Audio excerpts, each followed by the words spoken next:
Uh, Welcome back, ladies and gentlemen, to our Game of the Year show for 2020. We're going to jump back into our top 5 games of the year. Not really jump back into. We're going to start our list for top 5 games of the year. Yes. This is always the fun part, trying to figure out what that top 5 is going to be. Yes.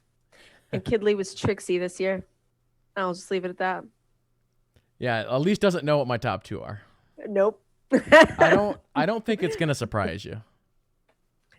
I don't know. We're gonna see. I wonder if you're gonna spring at least one. I feel like I know what the number one is, but number two, I wonder if you're going to try and like spring something on me, and I'm gonna be like, but it's fine.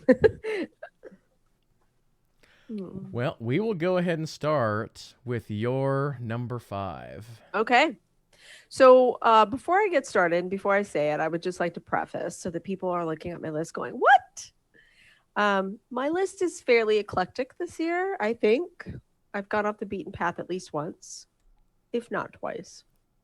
And my theme this year was had to play with my kids stuck inside COVID. So just keep that in mind. I have had a family kind of oriented theme to a lot of my list. Okay. So number 5 is Star Wars Squadrons. This could have been also my dark horse choice instead of here. It's a tiny game. It's fairly bare bones. Some people might be like, why is this on your top 5 games? But my kid and I, my youngest, and I played this game over the weekend while we were at having to play travel games for a weekend. We managed to knock this out. Took the Xbox with us, hotel Wi-Fi. The multiplayer part, I can't say that I have a lot of experience. See my previous statement about hotel Wi-Fi. Anyway, even though I did pay for the high speed, that is, y'all who know hotels know that I'm paying pretty much for almost no additional service. But whatever, I tried. It's just great. If you're a Star Wars nerd, there's lore in here. You got to see a little bit of the world that you don't normally see. I loved that. How many times do we get to see a game from the Imperial perspective that isn't that they're slavers and killers and bad? You really got some background flavor about why a moral person might be in the Empire, right? And Gray, the team leader of the Imperial side, so you play a section as the Republic and a section as the Imperial, is a police officer in the Empire, right? And he talks about busting slave trades and all that stuff. I thought it was great. And I don't generally like to play the Empire from the start. I tend to like side with the Republic. So Joe Barry was the narrative, like the lead writer or whatever on it. She wrote for Star Wars The Old Republic. She has written for multiple other BioWare games. Move over to Motive. For this, Ian, I'm having a mind blank, the game director, right? Or the creative director, Ian. I know who you're talking about, but yeah, I don't remember his last name. He was I think, lead graphic designer on Andromeda, and then went to Motive and worked on a bunch of Battlefront 2 campaign and stuff, and then now did this, and this was his passion project, basically. I thought that was lovely too. But the game itself is just kind of what you see is what you get. My son loved flying TIE fighters. I never played TIE Fighter. Well, I might have played it for a hot minute when I was a kid, maybe. But flight games really aren't my shtick. I played it for the story primarily. That's what I was playing Star Wars Squadrons for. My son was all about flying a TIE Fighter. So 2 people, two different motivations, both found some entertainment for it. Every time I had to play the Imperial when I got my turn, I handed him the controller because I am like flying no TIE fighter. Um, but it was great. But like I said, there is a multiplayer part, so there's a tail to this game. And to be quite frank with you, TIE Fighter was not that, bells and whistles on that game was not that much. And people played the crap out of that game back in the day. So they think I think this game has some, I know they said that they're not adding to it. It was a one and done, whatever. But if the multiplayer manages to keep going, I'm sure they will add at least to the multiplayer. Which they actually just did. Correct. So, and I know there were some issues with it on release, and that's why some people downgraded the game, because there was some issues with being able, like, matching up or whatever, right? Or the difficulty was really high, or it was too low, or whatever. But those are things that you fix, right, after release as you get people in playing. So, I it gave me what I wanted. I wasn't disappointed. Me and a 12-year-old both managed to find the game fun. So to me, that's worthy of a game of the year. There's not that many games that you can, the 47-year-old and the 12-year-old can both play the game and find something to enjoy. Same game. So Star Wars Squadrons, my number 5. I gotta tell a story about this. So when this game was unveiled, it was Alise, Victus, and myself doing the co-stream on that. Yep. And I remember when they unveiled this, Victus and I were essentially like this, just. Yep. And Alise is like, so guys, let's talk about this. And we're just like, she's like, okay, I guess I'll talk to you guys later. Yep. So we were just like, yawn. Yawn, flying game. This is not my game. Yep. And so it's funny that it ended up on your list and not mine. Yep. So yep, it is. But and that's kind of crazy to me that there's a Star Wars game that came out this year and it's not on my list. I know, right? Well, it's not on a lot of people's lists, actually. It made some, I think IGN, it's on their top like 50 of the year, something like that, I think. When you're going to 50, there's a lot of games that could be on your 50s list, right? Yeah. But I think compared to all the other games, I can understand.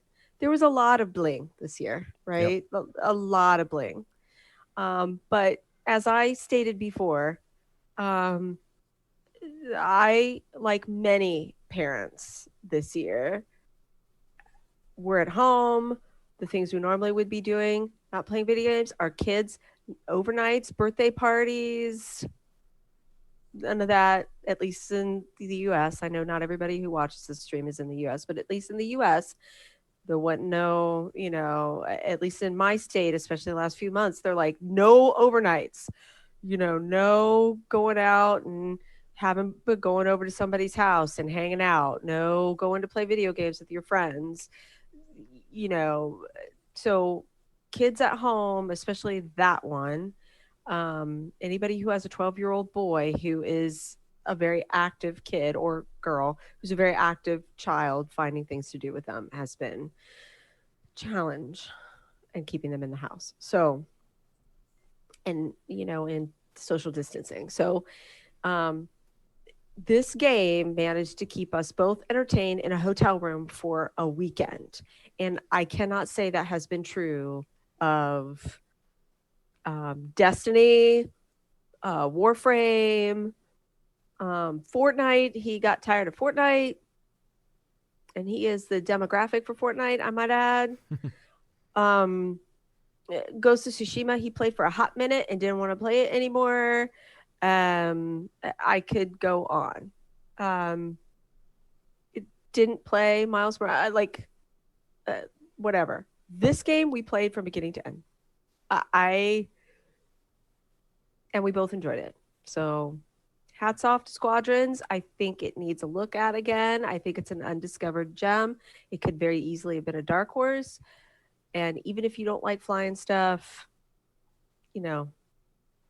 story's got a whole bunch of lore that we normally don't get to see. So if you're a Star Wars nerd, a playthrough at least might be of value, and who knows, it's going to end up on EA Play at some point, or Mhm. EA Origin, EA Play. It's now EA Play right now. They Yeah. changed the name, I think. It'll be on the Game Pass at some point, so you don't want to pay for it, go play it. And I do think it's a very solid game for what it is, and I'm actually shocked that EA didn't charge $60 for this. Way. And it's cheaper. It's not $60, Yeah. which to me is good. Thank you for reminding me of that. But it is not $60, and there's financial issues, right? We have been hit financially because of the state of affairs of this year. So if you can't afford, $60 hotness, of which most of the AAA big banger games are still $60, with a couple exceptions, maybe you can afford this one. I'm, especially if you like, if you've already played Jedi Fallen Order and you got that on sale. This one will be on sale too, and it's worth seeing the non-Jedi and laser lightning tickle fingers side of the Star Wars universe. Yep. Okay. Yes. So let's see. Kidley's number 5. All right, chat. My number 5. So a little bit earlier, we talked about the indie games success this year. And so my number 5 is, in fact, going to be an indie game. And what was really cool about this game is they actually put out a documentary about it. And the core idea of this game came from one person. And then from there, the studio decided to go ahead and make it up. And they were completely blown away by the success of it. They actually said that they were shocked that nobody had done this before. And the other really cool thing about this game is, it took over Twitch for a long time. And again, it was probably a COVID thing because everybody was home. But yeah, there was a solid good 2 months, I think, where this game was either number 1 on Twitch or at least in the top 5 on Twitch. I think it and Among Us were kind of duking it out about the same time, if I remember correctly. Yeah, I think so. But my number 5, and funny enough, the Game of the Year thing right there even has it. But my number 5 is indeed Fall Guys. Such a simple little game that both has the highs and the lows. Actually being able to win one of these matches or just getting utterly destroyed by some of the nonsense that they have in this game. Another thing I wanted to point out here real quick is if you're in high school or if you're in college and you want to go into marketing, look at the Twitter account for Fall Guys, because whoever runs that Twitter account, that guy put on a master performance on how to do marketing on Twitter for a video game. Word. Man, he was all the way around. The is not just Twitter, but like the fundraiser where you can have like a skin in the game, whoever donates the most to like the whatever, and then the names of the people who were duking it out. It was even companies. How about the Tushy? Like the bidet company was hardcore in there to try and get like that was brilliant. The whole yeah, everything they've done from a marketing standpoint has been just brilliant. And then just the game is just a fun, silly little game. You can jump in, do a couple rounds, jump out. They've got the season stuff going now. I think they're on season 3 or 4, whichever it is. And they've been doing different themes, and I think chat might have to confirm this. I think they finally got rid of the speed hackers, right? Because that was kind of annoying for a while, but no, just a solid little indie game, and those guys are rolling in the money now. So it's like just really good for them. Mm-hmm. Yes, I agree. I didn't play it. I've watched it played, but I just enjoyed watching the shenanigans on the Twitter and watching other people play it. It reminds me very much of I like the fact that they made a battle royale basically that it has no shooting. Yep. there's so many people who don't like that don't play these games. I would be one of the I hate battle royales. Um, but the fact that it's like it's a non-shooting, it's a battle royale, and it's almost like that ninja show. Do you remember that would be on like cable or whatever? The average people who want to become a ninja, and like you had to like go over the rolling log and whatever. And you Like laugh. American Gladiators, or Yeah, but there was a Japanese version of it. oh yeah, The Fall Guys reminds me of that. Like it would be some like paper pushing dude who's out. They put the little headband thing on him and send him out to like attack this obstacle course. And like that was the entertainment to see if this average dude how bad they're gonna wipe. That Fall Guys reminds me of that show, like mm-hmm. in many ways. I think it's great. I'm so glad that someone finally went, hey, let's try something different instead of trying to beat the king of the hill with their thing just tweaked.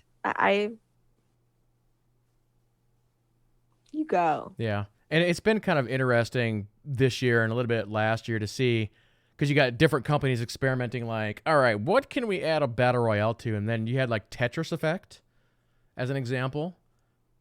So it's like they made Tetris into a battle royale. I don't know. Did you see that one at all? I saw it. Oh.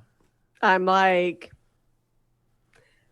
why? The whole time I was like, why you do this? I don't get it, but to each his own, I suppose.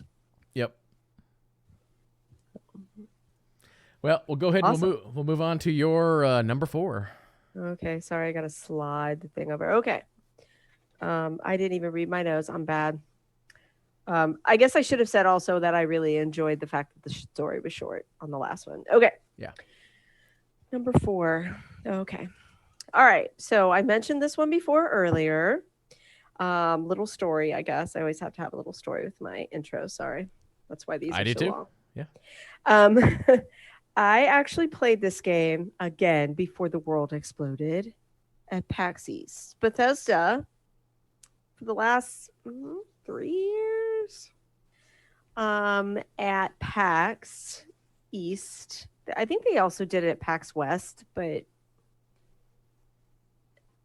I'm not sure if they do it every year at PAX West and East, but East specifically because Bethesda is in Maryland and it's close to Boston. It's kind of like their home PAX, right? They do this thing. It's called Bethesda Game Days, and they buy out this comedy club. In the past, you would RSVP for it, but this year you had to just wait. I waited for 4 hours to get in. I do mean 4 hours in a line. And you go in and they give you free food and drinks, alcoholic drinks, I might add.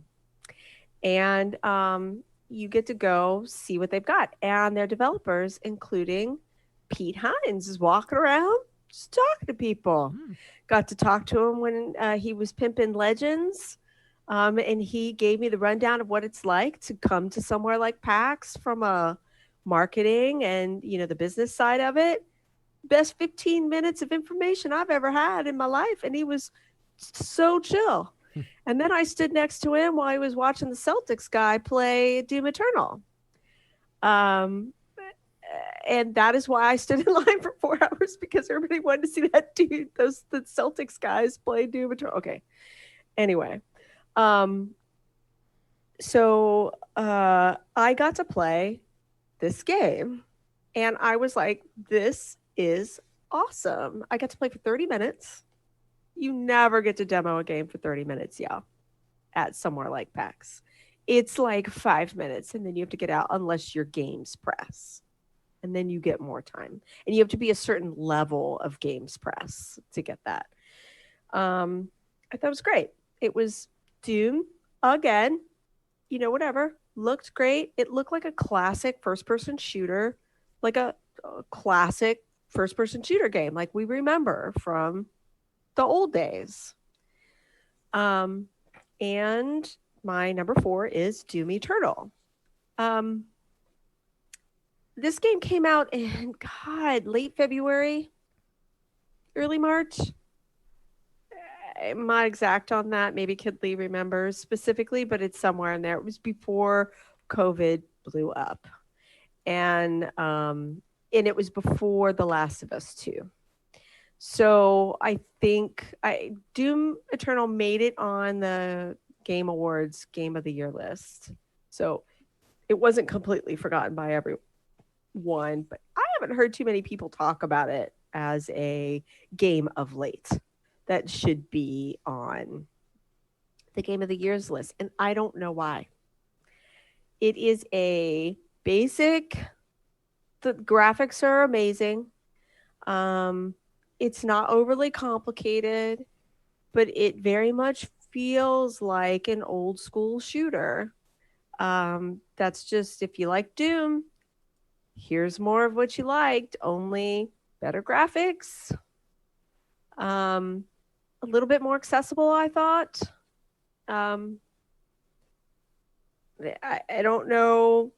And the soundtrack is amazing, as I've already said already. Mm-hmm. It's not trying to be more than what it is. It's a great game.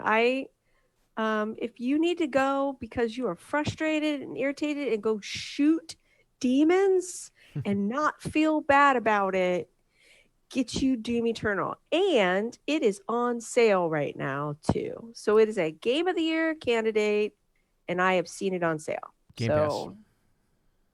Exactly. Game Pass. Yeah. And it's on the Steam sale. It's like 30% or 40% off right now on Steam sale. So, yeah. And like I said, it hit right before The Last of Us 2 and the shutdowns. And I think everybody just kind of, the new hotness came along and everybody forgot about Doom Eternal. And I have not seen a lot of negatives about the game. I think it's got an 8, an average score of an 8 out of 10 or something. That's not average, actually. That's considered an above average score. So it's a good game. I think, especially if we're talking about a good value right now, and if you want to get out there and shoot bad guys and get a chainsaw, and there's some mechanics in there where you can, the power-ups and the drops, and there's some different pathing to get to things. There was I think the term, the Metrovania type, where you can open multiple paths to the thing or whatever. You have some of that. I fired it up and walked out this door, and this big giant demon was walking past me. And I didn't even realize that's what it was until I finally looked up, and it was like, oh my God, it's a big giant demon. Oh my God, look at the detail on the muscles on the big giant demon's legs. And there's, rock music that you can actually kind of shoot to the time of it. It's just, it's not reinventing the world, and it's not whatever, but I played this with my oldest, and he loved the first Doom, and he liked this one. So, Doom Eternal. Yeah, just to answer a couple of your questions, I believe it was March 20th on the release date. Okay. And the current Metacritic score is 88, which is very high. Mm-hmm. That's Metacritic score-wise, that's one of the best reviewed games this year. And nobody's talking about it. I don't get it. The first time I had seen it talked about since it released was the Game of the Year nomination at the Game Awards. And I'm like, what are people doing?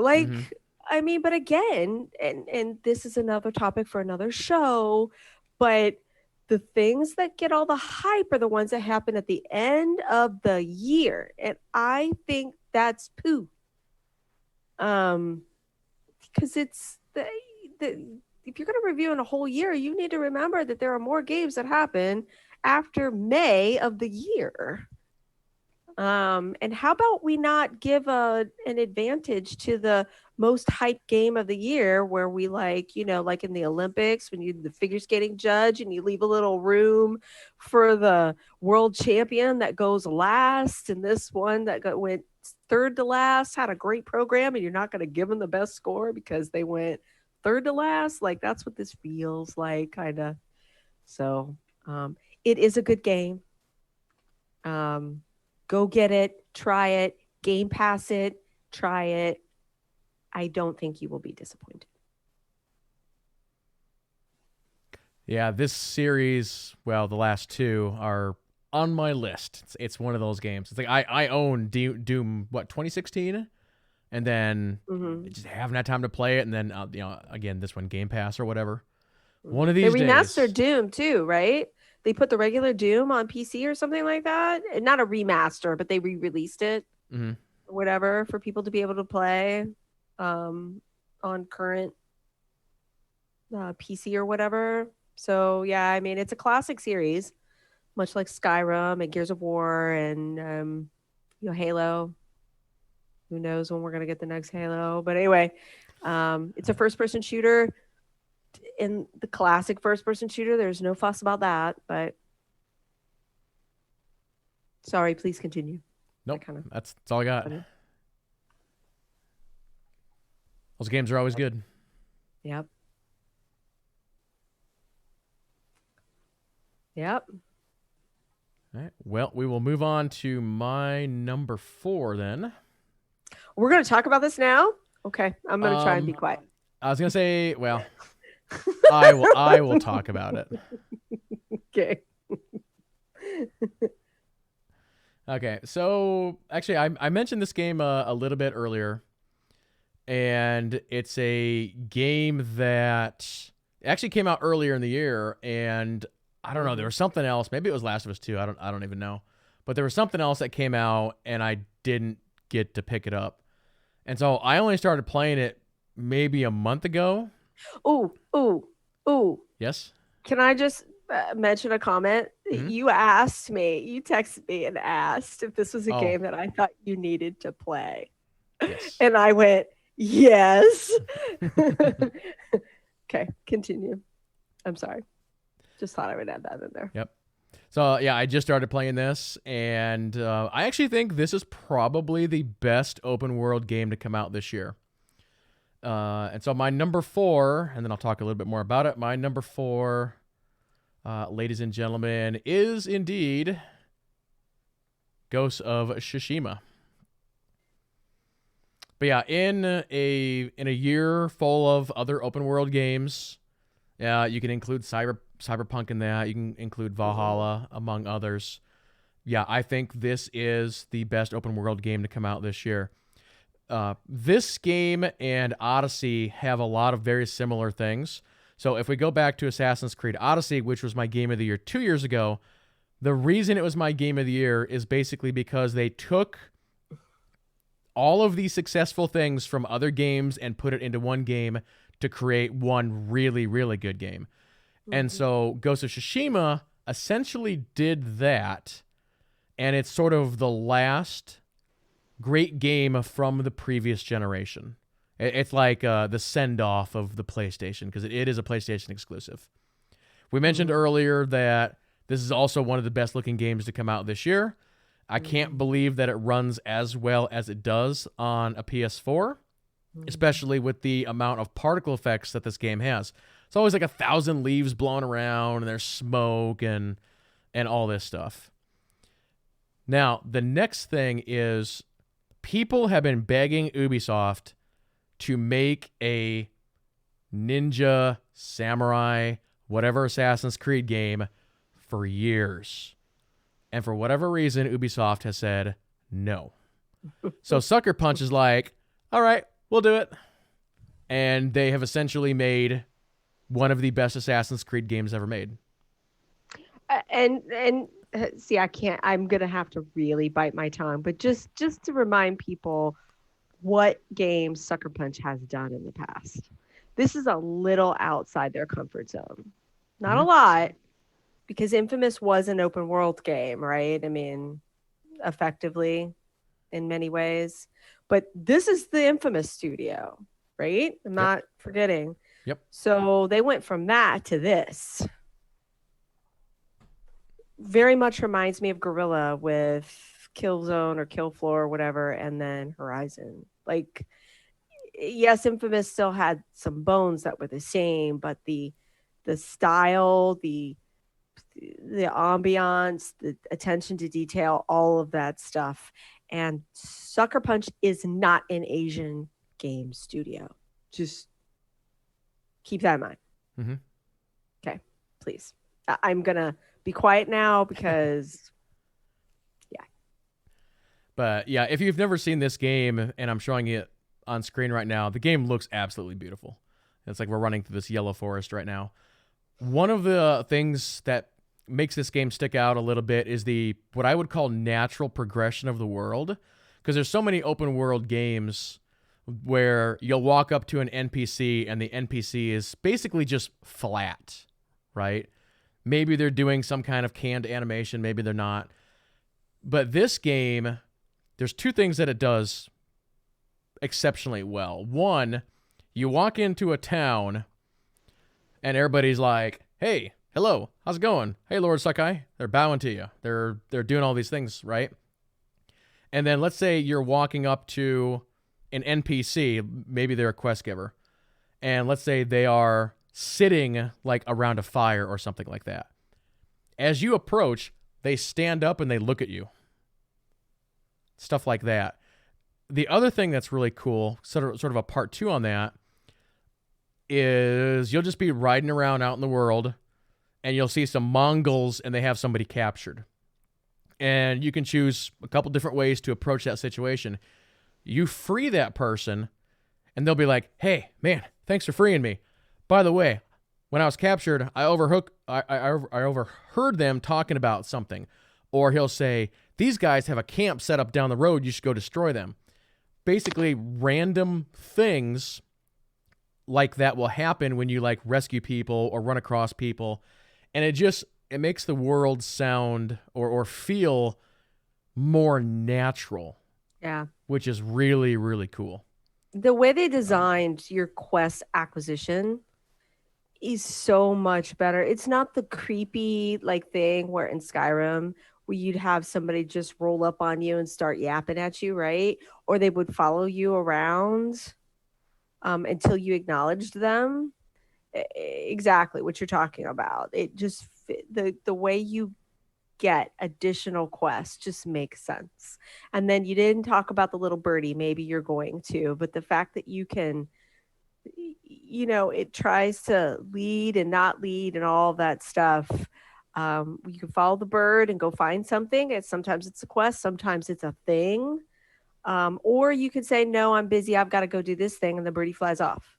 Yep. Like, all of that was just, I don't know if it's all of that is new, but together in the game, the way they integrated it into the game with the genre and the art style and the location and, the culture that they're presenting in the game all just makes sense. Yep. Okay. I'm going to stop because seriously. So yeah, just kind of bouncing off what Alise just said, and it goes into the world design a little bit. As far as I know, I'm no expert, but as far as I know, they just completely nailed like Japanese culture and that sort of stuff in this game. And they also, I mean, you can see on the screen right now, they use a very minimal UI. And so one thing that's difference between this and something like Assassin's Creed is it's like you can be like pinning things and you can have all kinds of stuff, showing you waypoints and stuff like that. This game doesn't do that. Instead, it uses the wind. And the wind is your guiding path to whatever you want to do in the game. And I don't know of any other game that does that. And then kind of going back to another thing Alise was saying, the animals. It's not just the yellow bird. You've got the foxes, and there's also a firefly. So all of a sudden, these animals will show up sometimes, and the animal will be like, "Hey, come follow me. I'll maybe show you something. And then you can actually follow the animal through their little path or whatever, and it'll lead you to like secrets or shrines or something along those. And that kind of goes into like the leveling / gearing system a little bit. Mhm. Another couple quick points is this game is designed to be played at least twice. I think it's got multiple endings. I don't know how many endings. It does. I But- know of at least 3, Okay. but there might be more than that. But the big thing is you want to choose to play as either a samurai, which is what the game is all about. It's like you are holding up your traditions, you are a samurai, or you basically go against everything that you know and you play as what they call the ghost. It's essentially a ninja. The best way to describe that would be is in Assassin's Creed, if you're like in cover all the time and you're doing sneak attacks and you're assassinating, and based how you play the game, it actually changes. And I'm a little bit shaky on this. It either changes the entire world or it just changes the weather. I'm not sure which. It does a little bit of both. Okay. Remember, because you start getting referred to as the you're ghost. one or the other, right? And depending on how much you choose one side or the other. So yeah, and you have to make a conscious decision. Yep. If you just go in and pick, if you like to play assassin-y games, but you don't want to be, you start getting into, I'm going to get into spoiler territory here, but it just kind of if you remember the philosophy of we're in the samurai era and what it means to be a samurai, being a ninja is not what you want to be. Yep. So it's kind of like deciding if you're going to be light side or dark side, if we're talking about Jedis, right? Yep. It's exactly the same thing in this game. So if you headcanon and you decide to go in, every single time you go into like a village or whatever, you have to choose either I'm going to honor the samurai way or I'm going to use my stealthy way. Because if you don't, you may end up making choices into the game that you aren't realizing you're making because you're being evaluated by the game. Choices do matter in this game. How much is up for debate, but that's, yeah. And remember, you can pet foxes. Yeah, I was just going to say we're showing a fox on screen right now, and so he just led me to a shrine. And so, yeah, you can pet the foxes.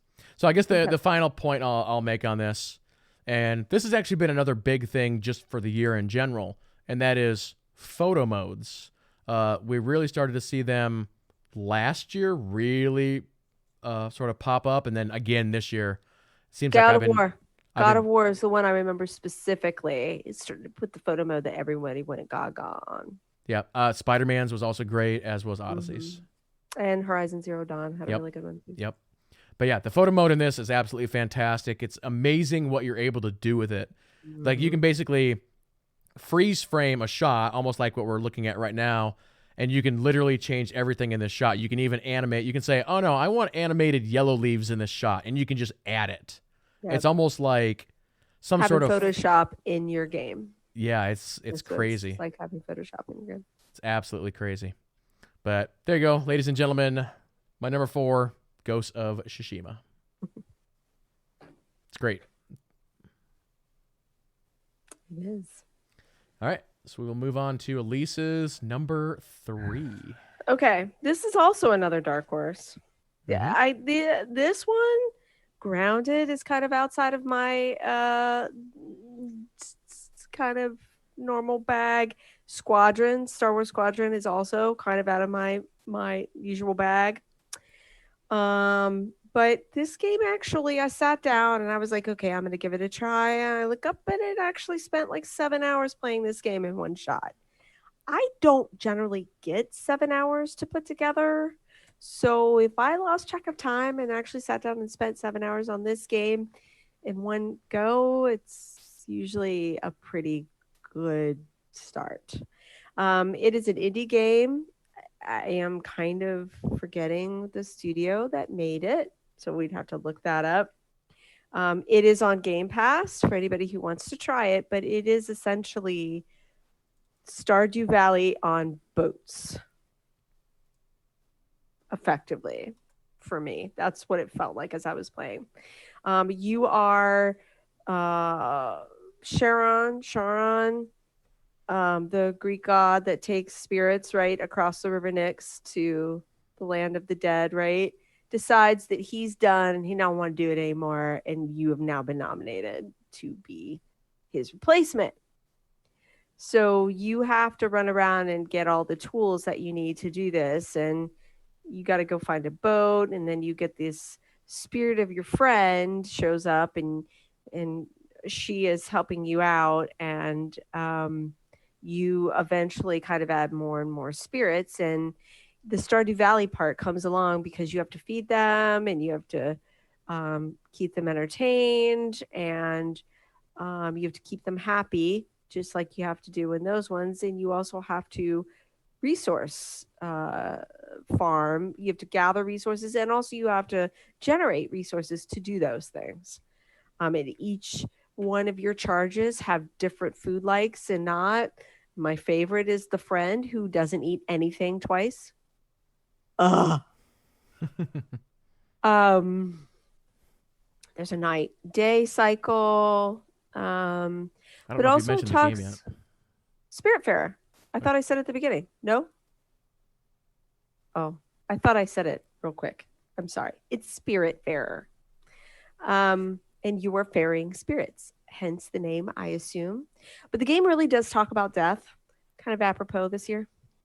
And memory and, you know, caring for people. It just, the underlying message was really good, but also just the mechanics. Like building a farm on a boat was just an interesting idea. It's a lot of stilts.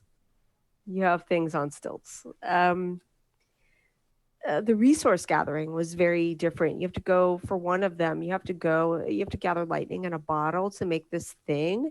And so you actually go to this area with storms and you have to catch the stuff. There's platforming in the game. You go to a town and there's different quest givers, and you have to platform actually to some of them. The platform mechanics are actually really good, very reminiscent of Ori to me. So I'm not sure I have a ton to talk about this game. Yeah, it's definitely a very light game. It is. It's not photorealistic. It's like a stylized art style, not exceptionally stylized, but it also there's also no talking, very reminiscent of Ori, actually, where it's a lot of you know, or whatever for the character, and then you have text. But and it's on a boat, right? So all your farm, your garden, your farm, and all that stuff is on a boat, and you sail around. The mechanics, the map mechanic, I thought was lovely. It's a very kind of, it looks like it's an old time map, and you have to come up and you have to take the points, like being on, like when we used to have to do the maps, you know, in school or whatever, where you'd join at the points and then that's how you go. And it's not real time, but you don't instantly fast travel there. There's actually travel time built into the game. I just I thought it was a very, and it's a little indie studio that did it. So it's another one of those indie games. And it's another version. I know Stardew Valley, there's a heck of a lot of knockoffs now off of Stardew Valley, but this one I thought was a little different. It's a message, and, you know, you got your farm, but your farm's on a boat. I think this was on somebody's Game of the Year list as well. Yeah, So it's been on several. it's just a lovely game. I can't say that they've done anything like earth-shatteringly new, but the presentation and I think the underlying message that they're trying to teach you about, you know, death and remembrance and loved ones and connections to people was really very timely. This is one of those games that I think has done well because of, I think, at least for me, because of this year. was a good one for me. So, Spiritfarer. Yeah, I know several other content creators who this is their game of of the year. A lot of people have said this is very much like a heartstring kind of game, and just a nice little, nice little indie game. And if I were like a huge, like if I could get my daughter to get on here and talk about it, this is totally her jam. These like Stardew Valley, Minecrafty stuff, totally her thing. It is not mine. So I'm focusing on, oh, look at the platforming. This is great. And my kids are like, what are you talking about? And I'm like, oh my gosh, look at the map mechanic and look at the travel. Oh my gosh. And we got to go catch these lightnings. And this is fun. And I'm like, oh, I've got to feed this person again. I'm sure someone else who this is their jam could totally get on here and talk to you for 20 minutes about how what is awesome about this game as compared to Stardew Valley. I am not that person, sadly, but someone who doesn't play this genre, but this is my number 3, I think is value in and of itself, that the game is excellent enough to have me sit down and play a game where I get annoyed with having to find something new to feed this chick that now I have to go to this other island over here and not where I wanted to go get this ingredient so I can make her something different she's not eaten before. So. And it's got fishing. It has fishing. And I love resource gathering. Not gonna lie, even though I just sat here and got all salty about whatever I do. I have a problem with resource gathering. I always do too much of it in whatever game I play that has it. So there is fishing, and the boat still moves while you are fishing, which is all kinds of cool. So.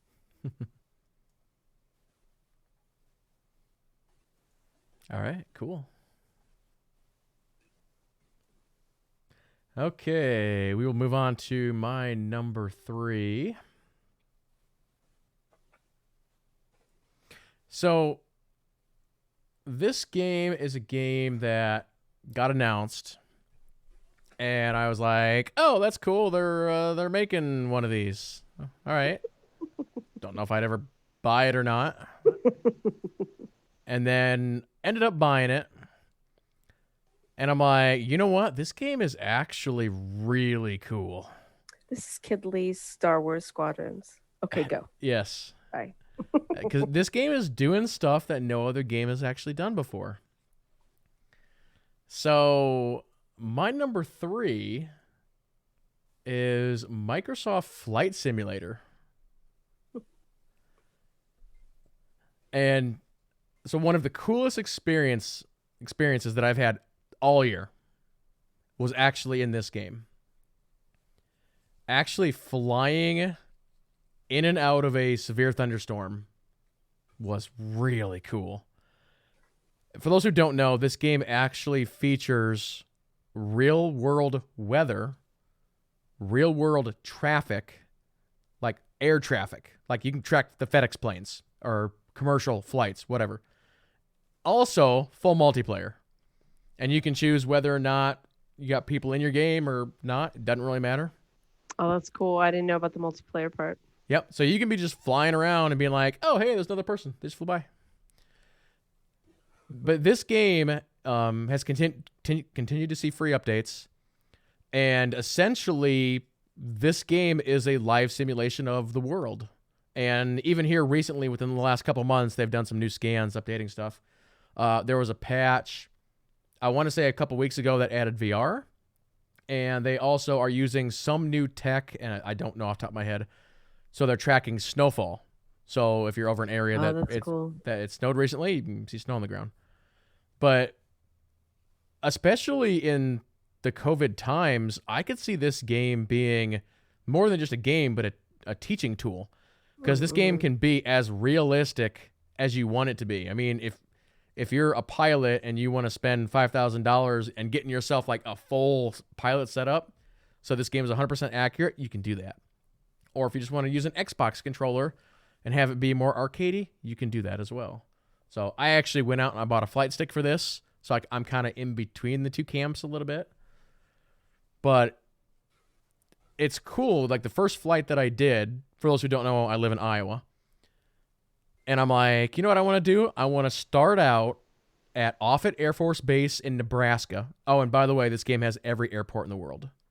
And I'm talking about some rich farmer down the road that has his private airstrip. It's in the game.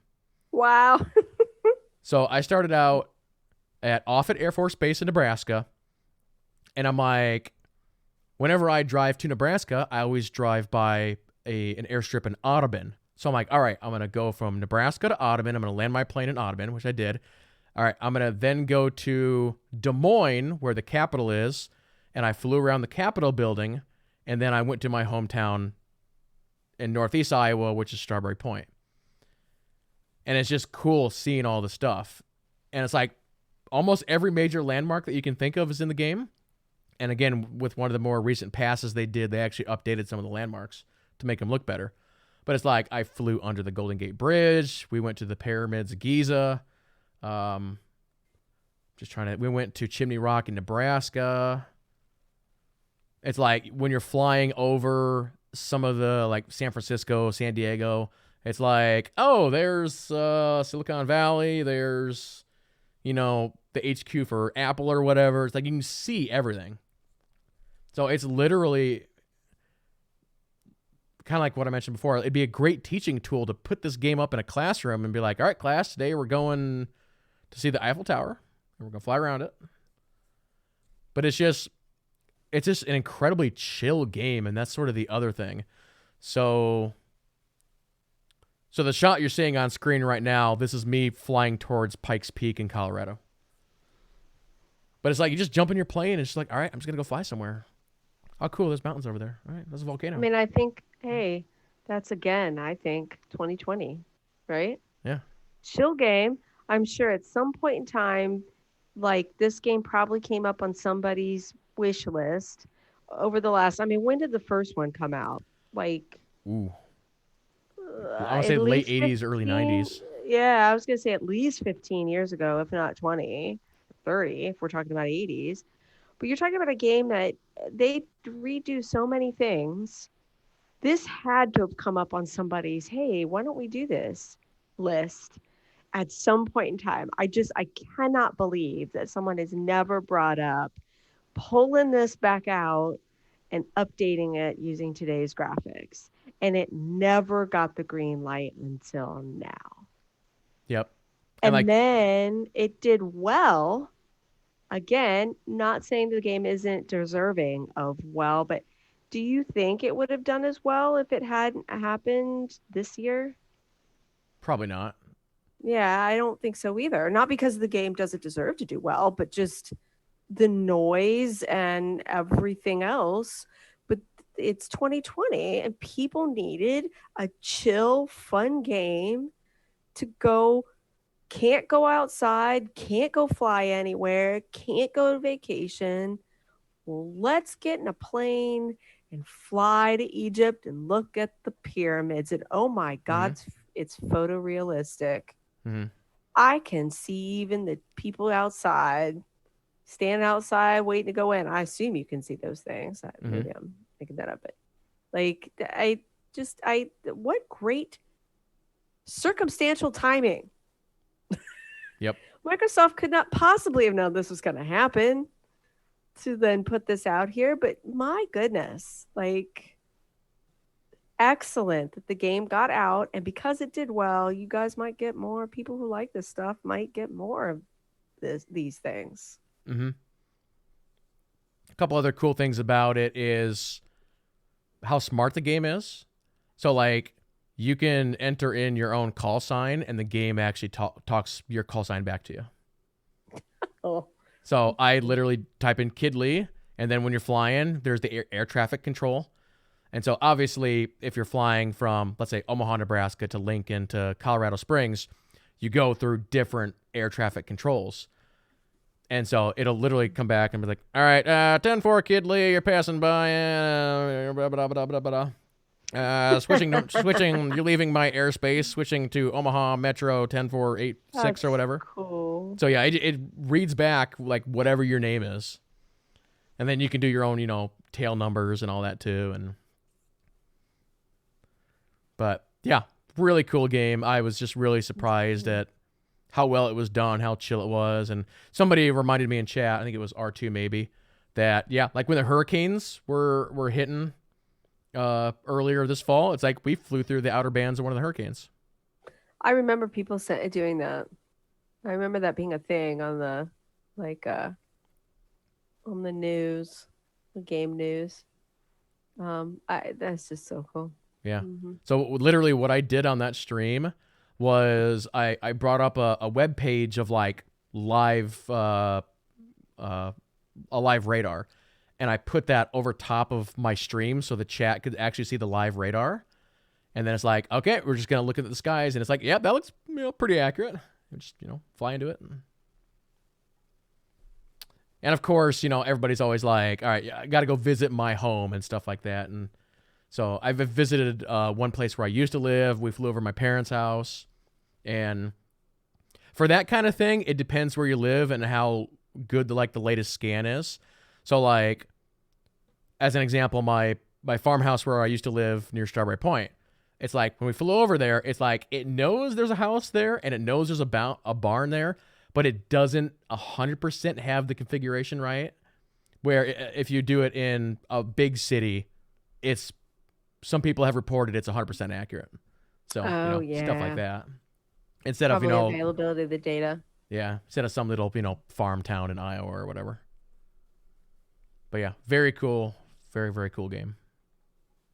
I think this hit a couple other people's game of the year list too. Flight Simulator. So yeah, go get you some. I don't know if it's on Game Pass. You gonna have to ask Kidley about that, but I don't know, because actually it's not out on Xbox yet. It's coming. How expensive is it? It's a full price game. Oh, is it? Yeah.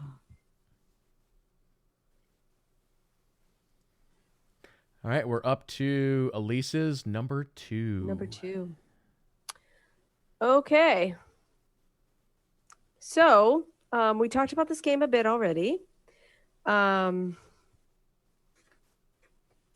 on, let me get to my notes. I'm sorry.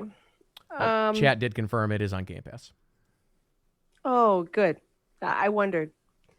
Okay.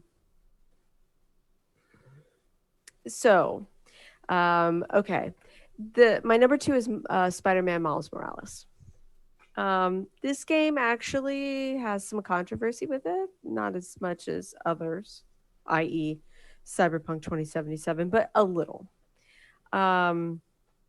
It actually, I believe, now Kidley can correct me if I'm wrong, but if I remember correctly, this originally was going to be a DLC. It's effectively a standalone DLC.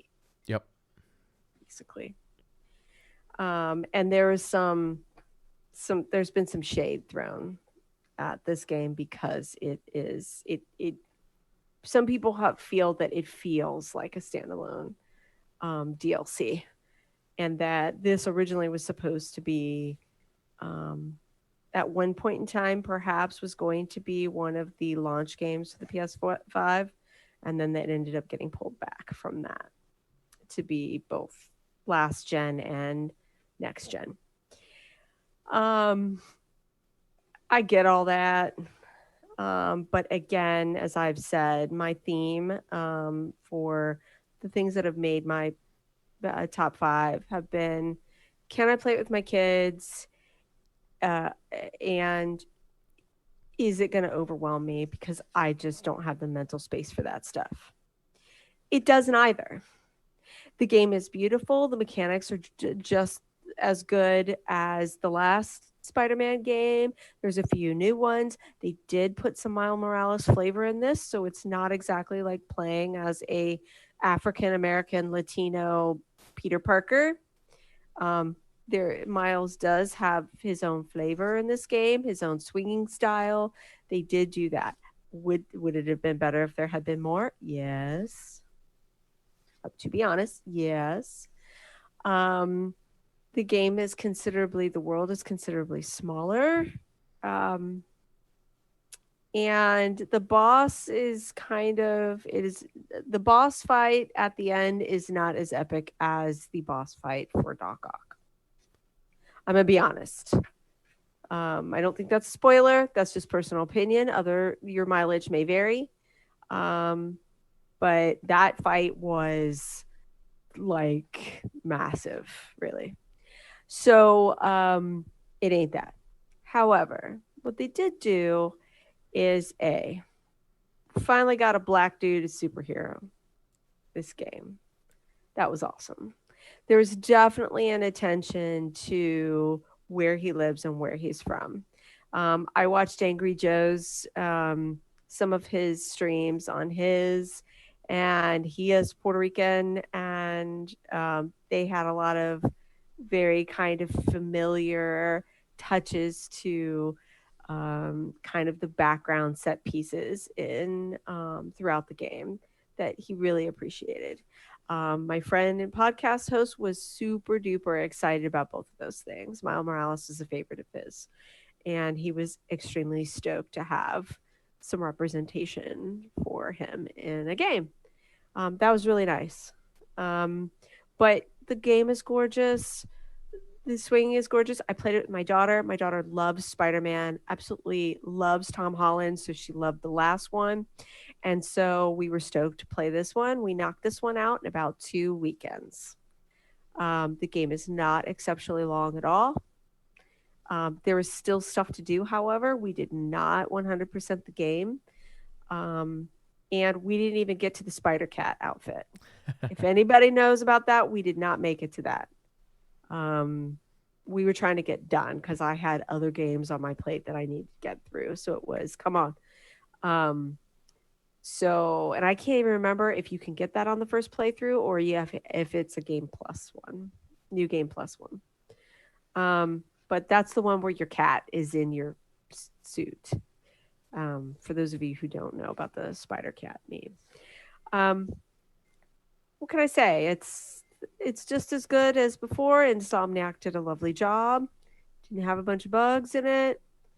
Gave me what I was looking for. Got my Spider-Man off. I can't say I've got any complaints other than I'm not sure it was worth full price. Should it be on my game of the year? If that's a question of mine, I don't know. But I liked it enough that I finished it all the way through and actually took a look at the new game plus. So I can't say that about all the games that I've touched this year. So there's no, I don't think there's any swearing because I don't think Spider-Man swears. So if you need to play a game with your kids, I've played this with 2 of my children. So it is absolutely okay to fire up on the family TV, and you don't need to quickly switch over because there's bad language or whatever, if that's something you're concerned about. So it's a great game. If you liked the last Spider-Man game, this is more. Are there times where it does go full open world? I mean, it is an open world. It's just, I thought the original one had a bigger world. This is Harlem and like Brooklyn and the Bronx. I think like they kept it to the boroughs and not as much in the city. I think it just felt a little your open world felt smaller. It is open world. You have the same thing before, finding backpacks like you did in the first one. And there's combat sections where you go to a rooftop. The premise is that Peter Parker puts Miles in charge. His girlfriend is a photographer and went to Europe, and so he wanted to go too. So you are left in charge to keep the city from falling apart. And I like the fact that the storyline actually is very Miles focused in that one of the baddies is a blast from his past. So it is very Miles focused. It is not, hey, here's the other Spider-Man, picking up where Peter Parker left off. It is Miles focused. So there's parts to learn to upgrade your skills or whatever. Peter leaves little simulation spots all over the city that you have to go find. And I think you get that might be where you get the Spider Cat outfit. I don't know. We did too. And I was like, we're good to go, moving on. And so we stopped. But there's more. And then there's another thing where you're learning about, remember, Miles' father was killed, right? We Yep. got into that in the last game. So there's a lot of kind of looking back. Again, like I said, there is some heartstringy themes to some of the games on my list, and this is another one. So we're talking about loss and him trying to reconnect, and he reconnects with family that they had not walked away, but lost touch with. And so you have to run around and you find out his dad was a budding DJ, and you got to run around and find music samples. And Miles is a DJ in his free time. Um, so you have to run around and find music samples, and that's a little side questy piece of the game. So, and then there's the normal stuff where you're breaking up, petty crime and all that stuff that you had in the first game. So you do get all of that, but it just feels like it's in a smaller area. Does that make sense? Mm-hmm. That's what it felt like to me. I could be wrong. It could be the whole entire city is there, and I just missed that parts because we didn't do all the side quests in the game. That is a part, but it just felt like it was very much borough central to me. As opposed to, I thought the first game took place more in central New York City, with some borough action. This one feels his mom is running to be like a representative for Harlem. So it's very kind of set in Harlem. It's very Harlem centric. Gotcha. So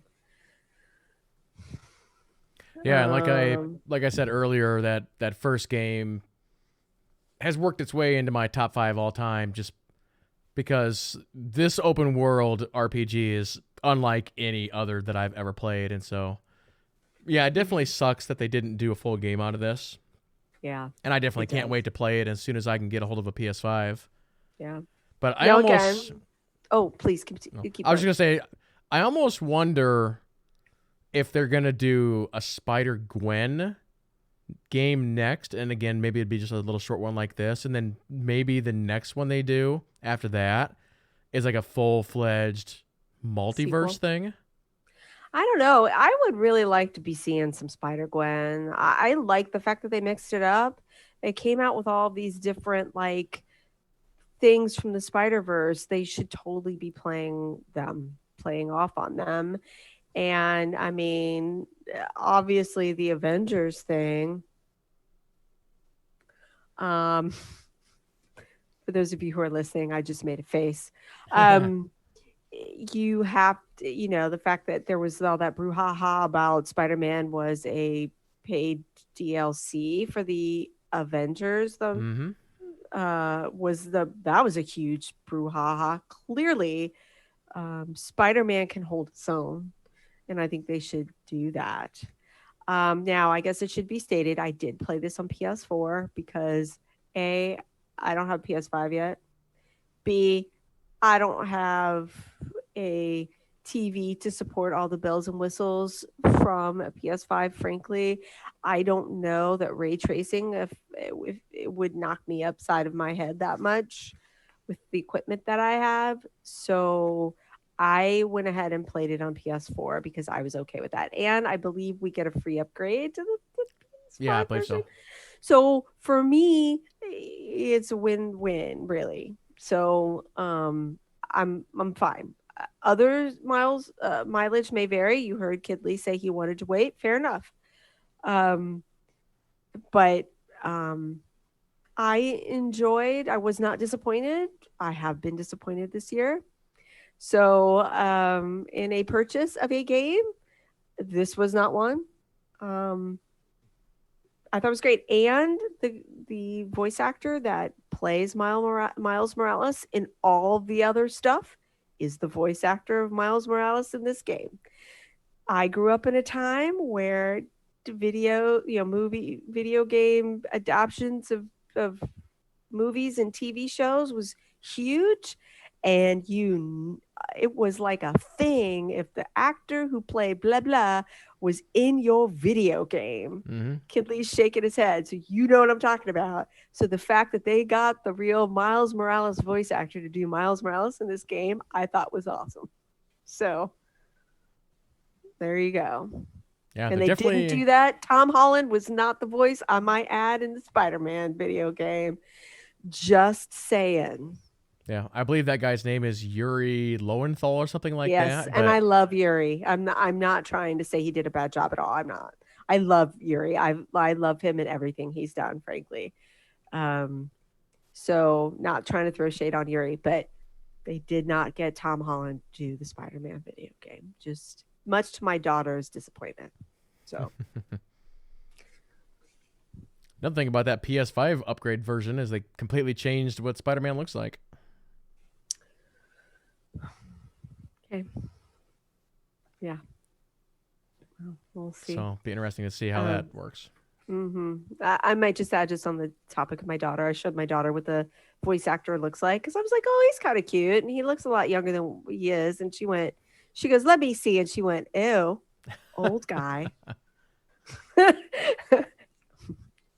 that was kind of funny. Anyway, Spider-Man Miles Morales is my number 2. Okay, cool. All right. We will move on to my number 2, chat. All right, buckle in for this one. If everybody is ready. Where's my video for this? Just making sure I'm grabbing. Okay, so my number 2. This game is one of the greatest games that I've ever played when it comes to, and my notes say insert dramatic pause. There's a fuzzy Yoda, everybody. Okay. I don't think this is a Star Wars game you're talking about, so I'm not sure what Fuzzy Yoda's doing, but okay, go on. So my number 2 is one of the greatest games that I've ever played when it comes to mocap acting. Oh, I wondered if it was going to be this game. Okay, go on. Mocap acting, voice acting, and everything that goes with it. And that, ladies and gentlemen, is The Last of Us Part 2. This game has been one of the most talked about games this year. There are 2 camps for this game, either the people that liked it or the people that didn't. There's very few people in the middle. But I think the one thing that Alise and I can at least agree on this is what I just said. So Troy Baker, Ashley Johnson, Laura Bailey, impressive performances. I will agree with you on that. The voice acting was excellent. Now, the thing is, and I'm trying to choose my words carefully. No, I'm just going to mute. You go to town. I'm just going to mute and bite my lip. You go. So when it comes to, I guess, today's culture is maybe one way to say it. You look at shows like Walking Dead, Game of Thrones, 24, some of the most popular shows out there. One of the reasons that they are so popular is because of their unpredictable nature. They have no problem killing off main characters without even thinking about it. And the first Last of Us game is held in very, very high regards by many, many people. And part of that has to do with some of the stuff I just said regarding the acting, voice acting, storytelling. Naughty Dog has always been a master at those categories. Even go back to, Uncharted, right? And so this game was very, very highly anticipated. And for me, and I think most other people, this game, it's not a happy game. It is not a game where you are playing the hero and, yay, everything is good and happy and we're going to save the day. Last of Us is not that kind of game. It is essentially like watching a train wreck playing a train wreck. You know that no matter what happens, things are not going to end up happy. And you know that going in. Yep. You know that going in. And it's just whether or not, I guess you are able to, I don't know, enjoy that aspect of it, I guess. But for me, like, this is the best looking game of the year. The soundtrack was amazing. Again, I hate to keep repeating it, but everything with the actors, voice actors, all that, you're very much playing a movie in this game. And even like what I'm showing on screen right now, it's like, this doesn't look like a video game. It looks like this could be like a movie of some description. And you're basically you're working your way through the paces of that. But for me, this game was a nonstop thrill ride. Never knew what was going to happen next. And it was just great in every sense of that stuff, right? Now, as soon as they flipped over to the Abby character, did I want to play this character? No, I didn't care about this character. By the end of it, I only cared about Abby a bit.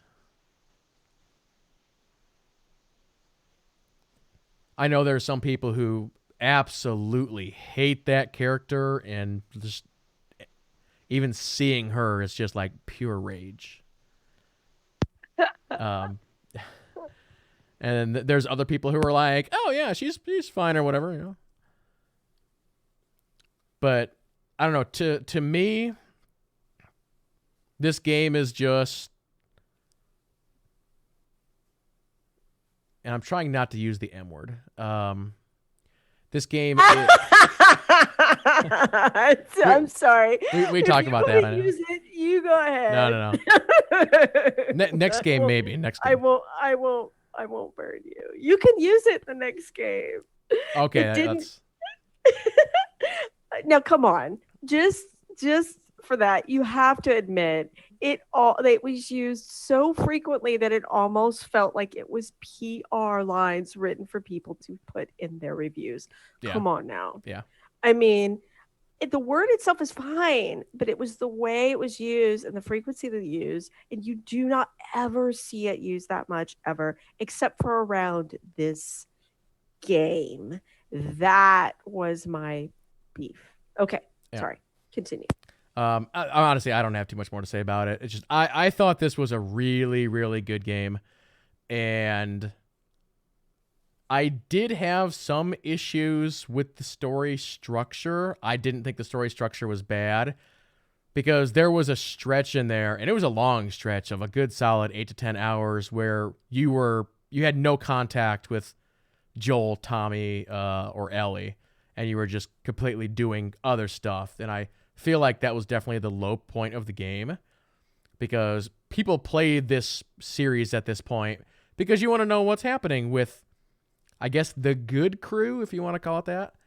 You know, you want to know more about, you know, these characters, and even some of the new ones they introduced. There was Glenn, or no, sorry, not Glenn. That's The Walking Dead. What the heck was his name? I'm not sure. Because they named the baby Jesse and Joel. Oh, you're talking about the dude, yeah, the baby daddy. Yeah, is that what you're talking about? Yeah. So just like they Jesse, right? Yeah, was it Jesse? Yep. I liked him. Yeah, I wish he'd been in the game more. Mm-hmm. But no, they just introduced a lot of new characters that were great. And I guess I'm just gonna leave it there. That I thought this game was great. I enjoyed every minute of it, knowing that it was essentially a train wreck, and that it was not going to end happy. And it's like watching Walking Dead, Game of Thrones, where you're gonna red wedding this at some point. So that's all I got.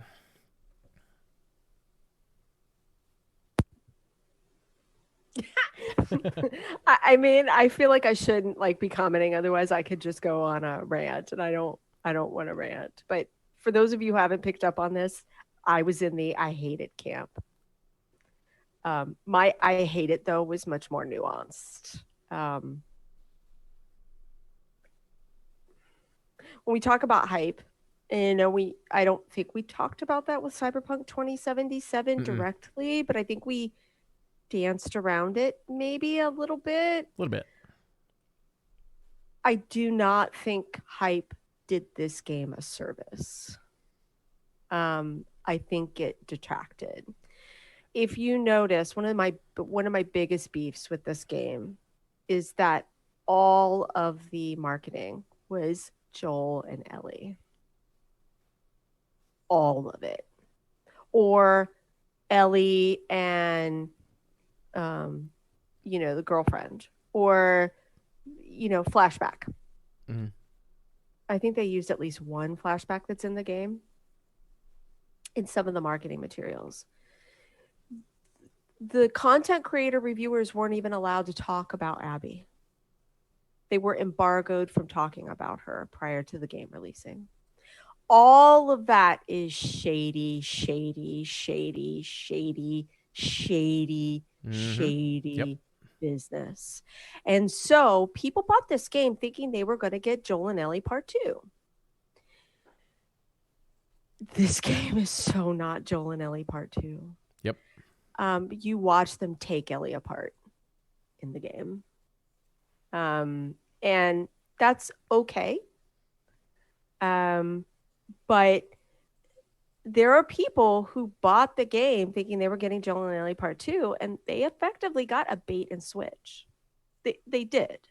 Mm-hmm.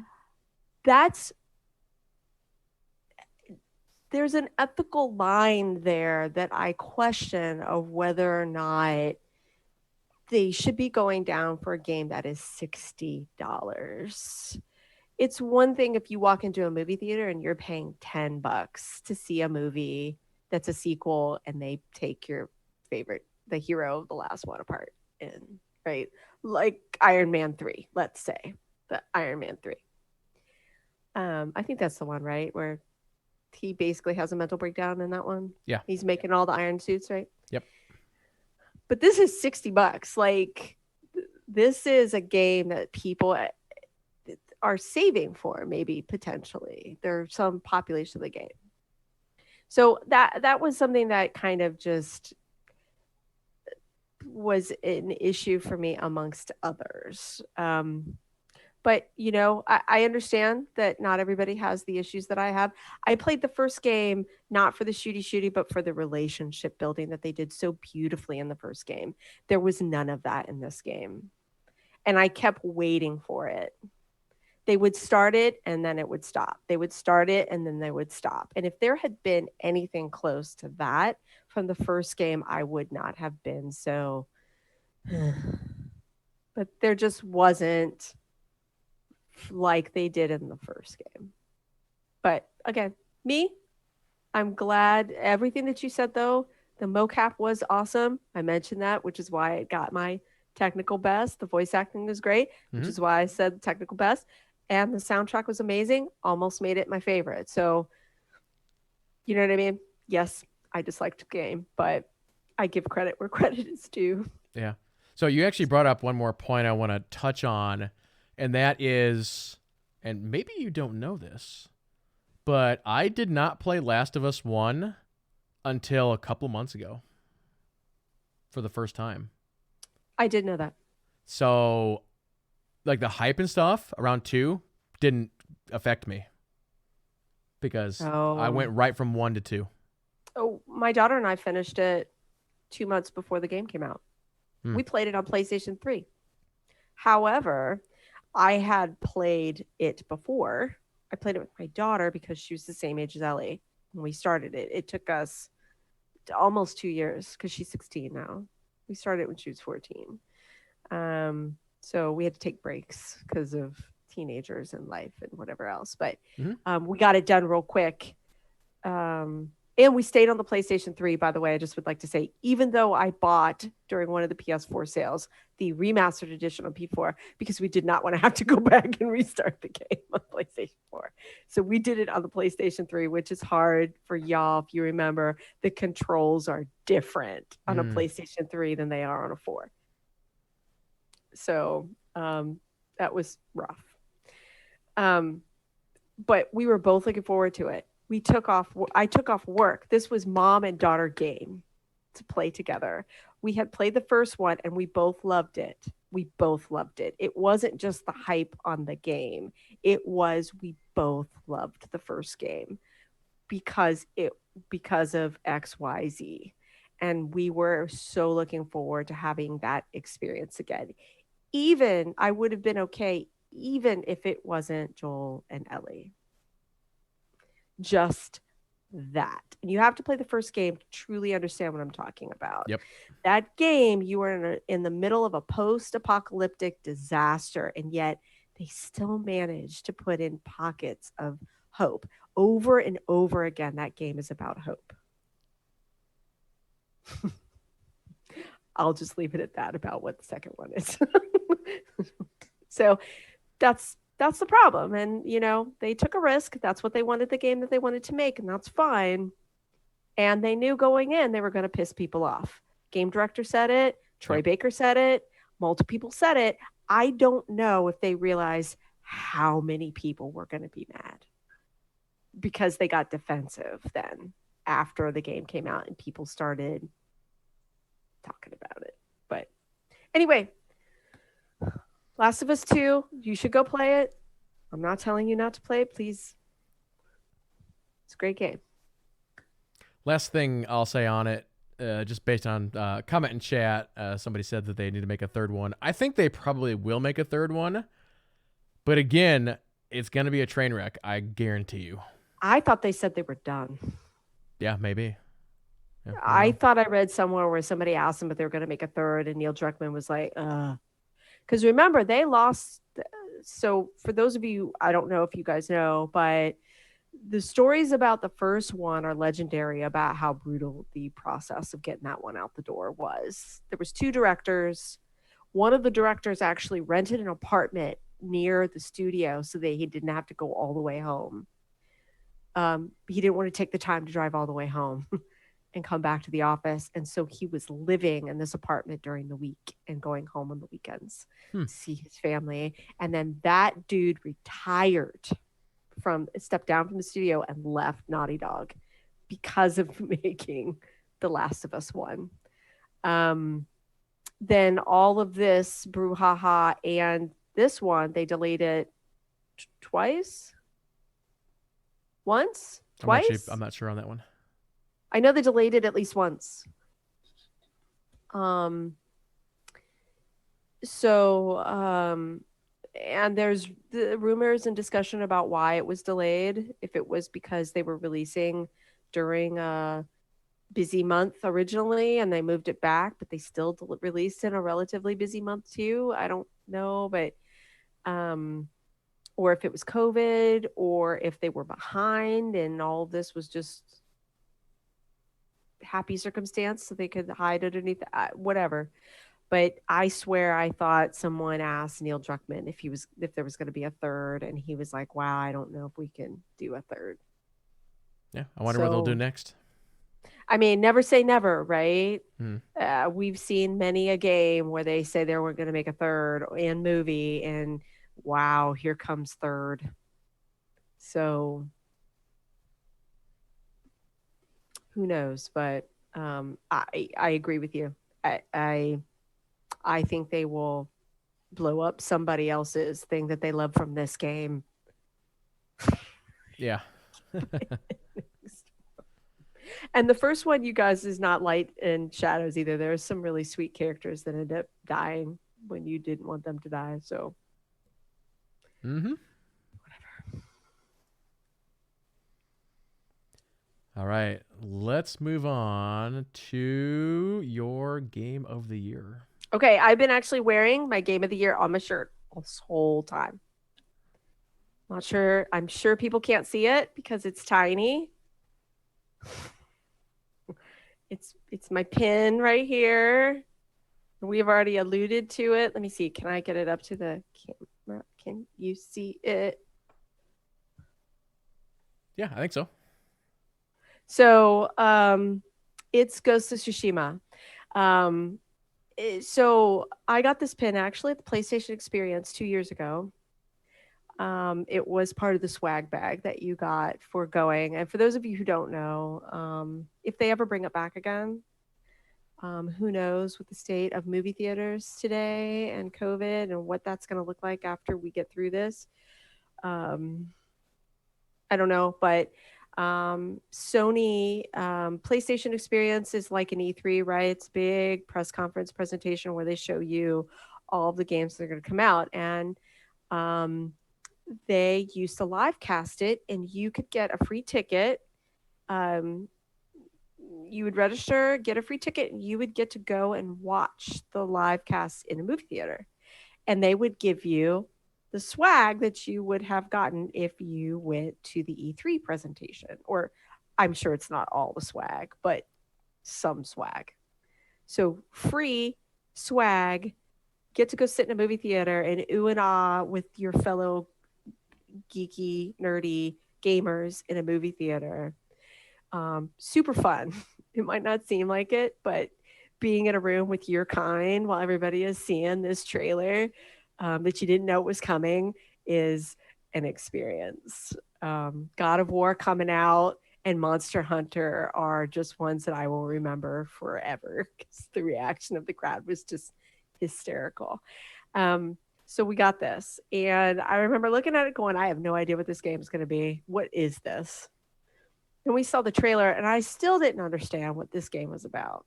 But then I was like, you know what? I'm going to pre-order it. I pre-ordered it. It was one of the 3 games I pre-ordered this year. One of the other ones was The Last of Us 2. Anyway, so I got Ghost of Tsushima, and this game has been my sanctuary from this year. It is beautiful. I really enjoy the explorations of Japanese culture, and I didn't say this earlier because I was saving it for now when Kidley was talking about it. It's not just Japanese culture. Really, what it is Japanese film culture. Ah, yes. The game, because you talk to Japanese people, they'll tell you that there's a lot of inaccuracies in this game from a purely cultural part. It's a anglicized version of Japanese culture, they'll say. It's a good way to put it. I'm not Japanese, so I can't say, but they said multiple times that this game is a love letter to Akira Kurosawa.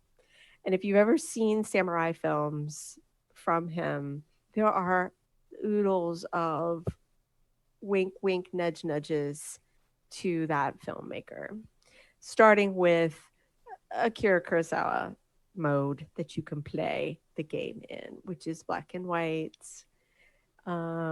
It's cool. I played some of the game. I didn't play all of the game because the game was too pretty to turn off all the color in the game. But it was cool to play through, especially one of the challenges. But it's constant. Like, I think Kidley might have started to allude to, but one of the really cool functions in the game is you go into an area and a Mongol might challenge you. Mm-hmm. And you can choose to acknowledge the standoff or just say screw you and go in and kill, or you go into stealth mode and go kill people. But if you choose to challenge their champion face to face, it's this button mashing quick time basically thing where if you react just at the right time when they go to attack you, you actually get this like samurai kill screen where you you're in one of those movies where you take them out with this beautiful arcing sword motion. And it's just stuff like that in the game that are just over and over again. You feel like you're in a samurai movie. And you have to either go towards that or step away and become a ninja as a ghost. So I loved that throughout the game. You're constantly making a decision of how you play the game and then therefore who you're going to be in the game. you get to make haikus, folks, Mm-hmm. in the game. It's bad haikus, but it's still a Yeah, haiku. some of them are pretty bad. And if you make a haiku, you get a like a special headband, and and you get there's a there's an achievement in the game that if you bow to all the shrines in the game, you get a thing. Nobody tells you to bow in the game. Either you read a guide that tells you to bow, or you just decide to bow, and it's a hidden like achievement in the game that if you bow to the shrines, and then I think there might be a couple other things where I always used to bow when somebody would give me intel. I don't know if it did anything in my gameplay, but I always did that, and it's just the game over and over again kind of encourage you to role play in it of a sort. The photo mode, just the absolute gorgeousness of walking into an area and it's just a field of these white fluffy flowers with puppies flying through the air, and you're just standing there, and I would just stop and stand there, and just this year this game came along at the right time with the right design, with the right kind of check boxes that I needed this year to play. And I would like to just say, just going back again to The Last of Us 2, this was not the year for me on that game. Hmm. That's not their fault. I wonder how many other people were similar. That this was not the year for that game. This one was. Um, I don't I don't know. We've already talked about it some. Did you talk about your choices in the game influence the weather? You touched on it, but Yeah, I'm not sure if you talked a about little it bit. specifically. Um, yeah, if you play as a ninja too much, it rains a lot. Um, if you play as a samurai, it's sunny. Now you can fix that by pulling out your flute and playing a song. You also have a flute. You can play songs, by the way, too, Oh, in I didn't it. know that fixed the weather. Oh, you didn't? Oh, I'm No, sorry. Was that a spoiler for you? Yes, it I was. don't think it tells you, does Pull it? yeah. Well, I don't know. You pull out your flute and play it, and it'll make the rain go away. Really? Um, so you can fix it. I don't think they should have done that. I think if you're going to be a ninja and you get rained on, well, that's the bag you asked for, so you should get it. But I was not asked for my input on that design choice. um, yeah, you get to pet the foxes. You can do as much or as little as you want in the game. I've heard people finish that game 25 hours. I'm way further than that. I'm 40 or 45 hours, 50 maybe, Mm-hmm. and I am not done. I spend a lot of time doing side quests. The side quests I think are almost better than the main quests of the game. Um, I've spent more time actually playing the side quests than I have the main game. I've got to actually knuckle down and just push through that and get it done. I have the same Voice problem. acting, right? I mean, you get distracted by the little yellow bird that comes and finds you, and you go and see, oh, bare butt, just a warning. You're going to look at your character's butt. You go and sit in the hot spring. The hot spring, if you find them, increases your health. So you have to go find somewhere to go strip down. Um, I like the fact that all of the main characters are Asian, all the voice actors that do the main characters. And by the way, Yuma, for those of you who are veterans of Star Wars The Old Republic, is Shea Vizsla's voice actor. Hmm. She is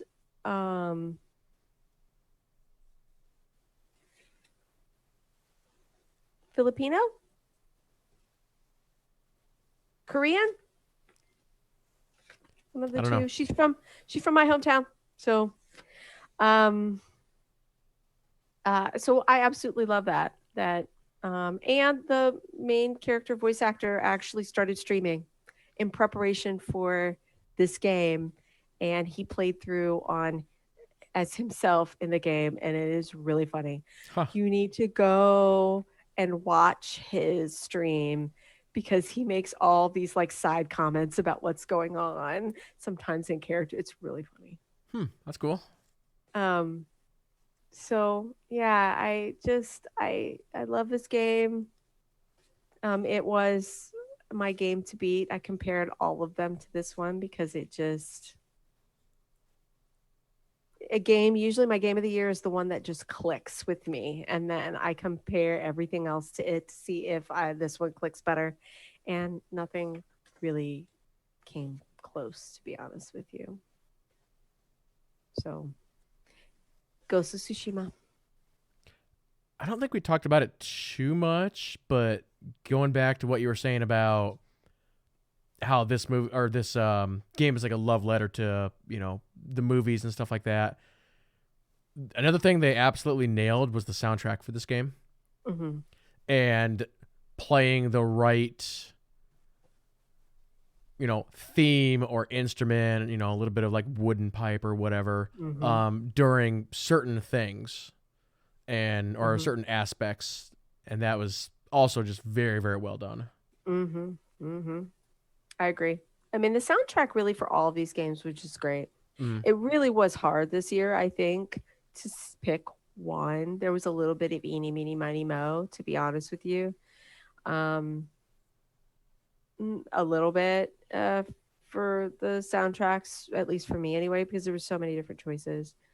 You really can't go wrong this year with the music. They're getting better and better about being thoughtful about their music and not just looking for a Mm. non-copyright required song to shove into their game to fill in a hole, Yeah. which I have heard has been done in the past by developers as a under the breath note on Twitter feeds. But about Kurosawa, I believe I read that the design team actually was in communication with his estate as they were making this game. Hmm. So, and again, remember, Sucker Punch is not a Japanese or Asian studio. They got so many little details, very lovely, right? For a studio that is not wholly an Asian studio, meaning grew up in the culture. I thought their attempts to be respectful of a culture that is not wholly their own lovely. um there's a lot of exposure, I think, to people from a lot of aspects that maybe might intrigue people to learn more, and I always think that's darling and lovely. You saw some of that with the Odyssey too, right? Mm-hmm. They said a lot of people kind of started getting into the whole, and which is where Phoenix Rising came from. So, Yeah. which didn't make Another this dark list. horse. I'm kind of surprised. I didn't get a chance to play it, but Neither did I have I. heard nothing but good things about it. Um, but yeah, um, Yeah, I mean yeah, go. that was kind of one of the problems because everybody wanted to release their game around the launch of the consoles, and so there were so many games I didn't get a chance to play. Yeah, and that one you can play on multiple things. I played the demos on Stadia. Not trying to pimp Stadia, but just saying. And it was really great. We had a good time. I enjoyed it.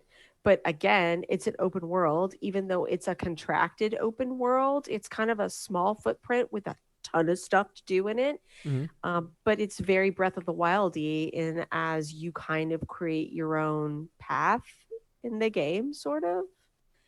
And I just, again, just could not do another big open world with hundreds of hours theoretically in it, and B, one that doesn't even have like it's choose your own I'm like, yeah, no. I need more structure than this is not going to work for me. I just can't. So you know um but again, if you need something that is a mental kind of glass of apple juice or a cup of chamomile tea for your brain, even though you are killing people in this game, get Ghost of Tsushima. Just walking out into the world is just absolutely gorgeous. And it's nice just to stand there and watch the leaves fly past you. their attention to the pretty set pieces, and like the part where the one part where you're standing there with the red tree with the blossoms falling down, where your uncle is teaching you this life lesson. Just that putting together is totally like movie, you know what I mean? Cinematographer like Hmm. level. Yeah, I like the game, y'all. All right. Well, here's I guess one other question for you because I saw chat talking about this a little bit. Um, Here recently, we've seen a fair amount of PlayStation games come to PC. What are the odds for this one? Oh, I think they're going to. Since it's Sucker From what Punch.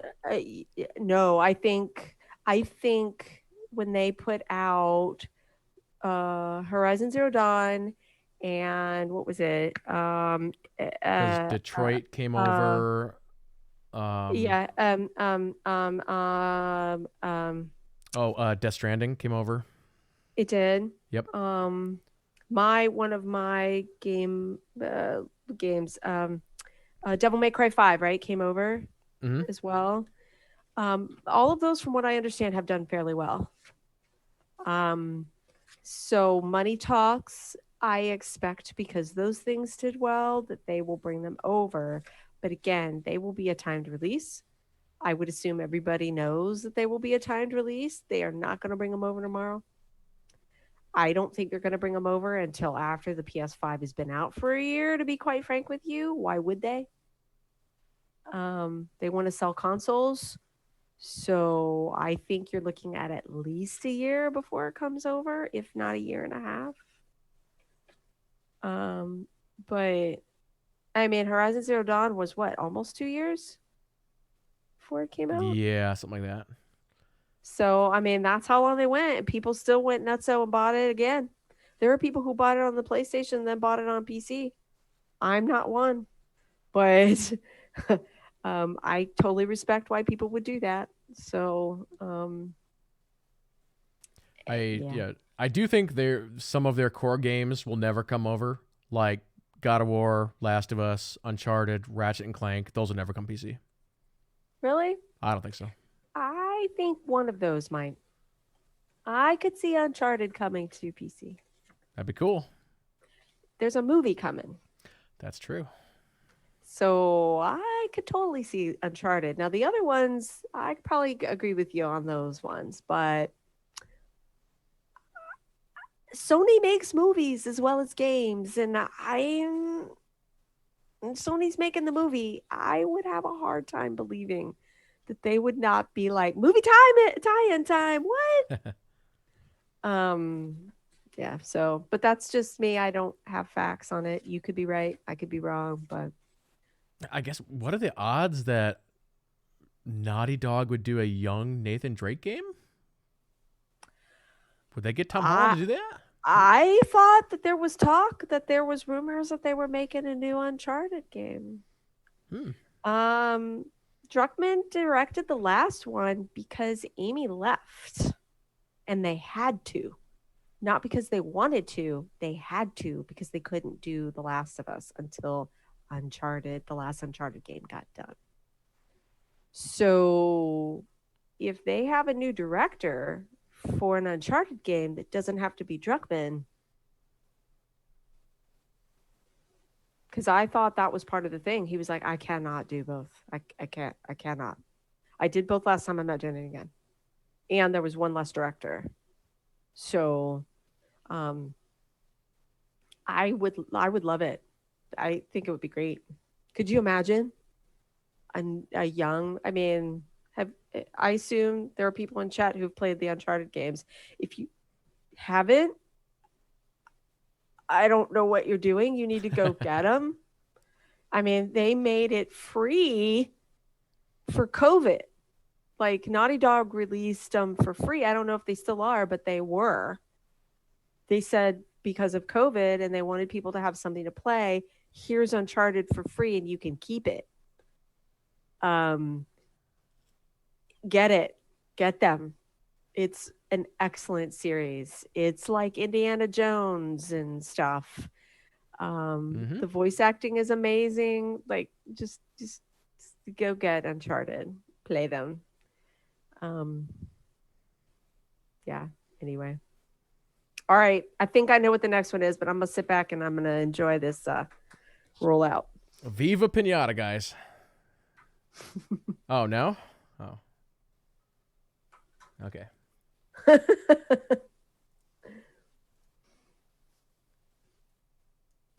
Just getting my thing set up here. Again, just like to say, I totally thought he was going to do that. That's why he didn't tell me what that number 2 was at the very least. Yeah, so on my list this year, it's like I knew what my top 2 were going to be fairly early on. And then as all these fall games came out, I was like, all right, can anybody beat these top 2? Yeah. And then Flight Sim was a surprise. And then Ghost ended up being really good. And then so kind of came down to what order do I put them in. And then I actually had Fall Guys at number 5. That was actually kind of tough. Because the weird thing about that is, like we were saying earlier, there's games that neither of us got to play. I didn't get a chance to play Doom. I didn't play Spiderman. Demon Souls, again, PS5, didn't get to play it. So I'm like, any of those games could have potentially made it into top 5. Mm-hmm. So it kind of sucks. But my game of the year, ladies and gentlemen, let me take you back to 2006 when Cliffy B and Microsoft came out with Gears of War. Gears of War became a genre-defining game. After that game came out, everybody's like, if I'm making a third-person shooter or third-person cover-based shooter, it's got to be as good as Gears of War.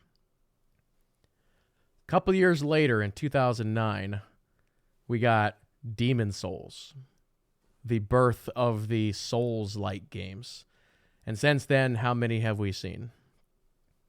We have games like FTL, which essentially created a new genre within games.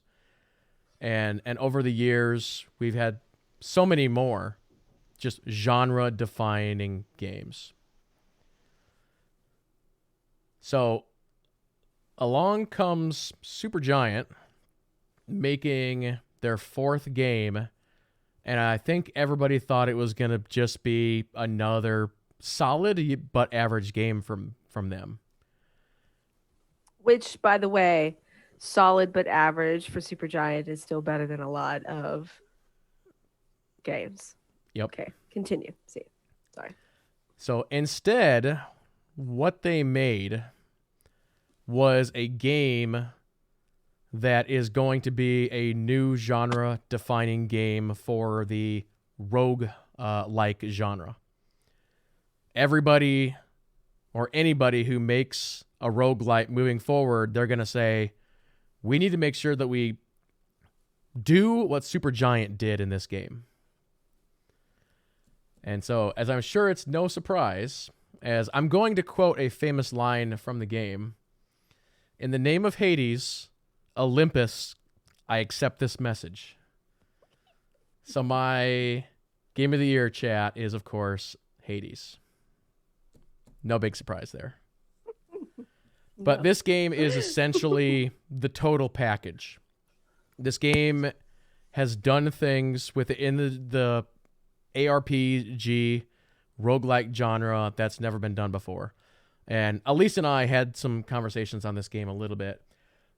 The problem with a lot of these roguelites in the past, and I know was one of Alise's like kind of number one issues, is you would do these runs, you would die, you'd get beat by something, and then you'd start over. And then that is all you would do is, all right, I'm starting over from level 1 or whatever again, make my run, up, die, start over again. And you just do the same thing over and over and over again. The previous games in this genre, little to no voice acting, little to no story. This game is the first one to come out to say, hey, not only can we make a roguelite ARPG better than anything that's been done before, but we can prove to you that voice acting and story can be done properly within this genre. So out of all the games that are like this that I have played, this is the only one that I've played where when I get defeated, I don't get mad. In fact, I get happy because I'm like, oh, I get to go back home and continue the story. The art style, voice acting, music, gameplay, all combined together for the overall package of what this game is. The fact that this little indie studio has as much voice acting and variety in this game that it does is one of the shining moments of this game. I played this game for... Well, actually, let me go ahead and back up and say that, again, when you're talking about this genre, it's about repeating doing the same things over and over again. And for most games in this genre, it is literally that. You're going to see the same mobs, the same bosses, the same 100% everything every time. In Hades, that does not happen, which is one of the big changes. There was, like, after 40 hours, all of a sudden a new boss appeared out of nowhere. I was like, what is this guy? And the fact that you get very little to no repeat dialogue after that much time in the game. The gods, every time you meet with a god to get a power, they always have something new to say. And this is another one of these cases where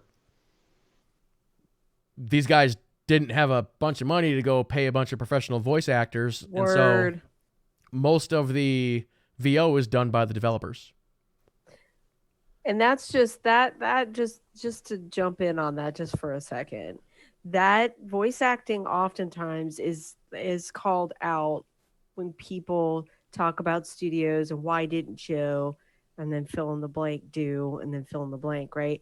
Voice acting is supposed to be expensive, right? And so it oftentimes is not included in a game unless it needs to be there or they cut it or whatever. The fact that Kidley is saying that he hasn't heard a ton of repeated lines after 40 hours of playing a game. Actually, I'm like closer to 80 now, but I was just okay. using From that a- as an example. Really, Supergiant is a small studio.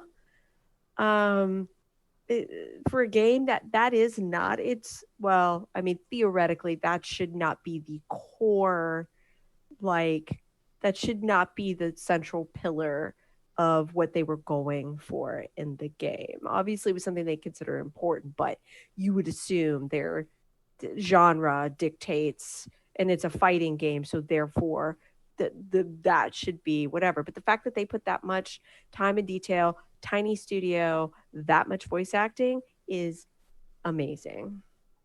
Yep. The story of this game is beyond anything I could have imagined for a game in this genre. There were times where I was literally getting emotional. And again, these types of games don't have story, generally. Or at least not to this degree.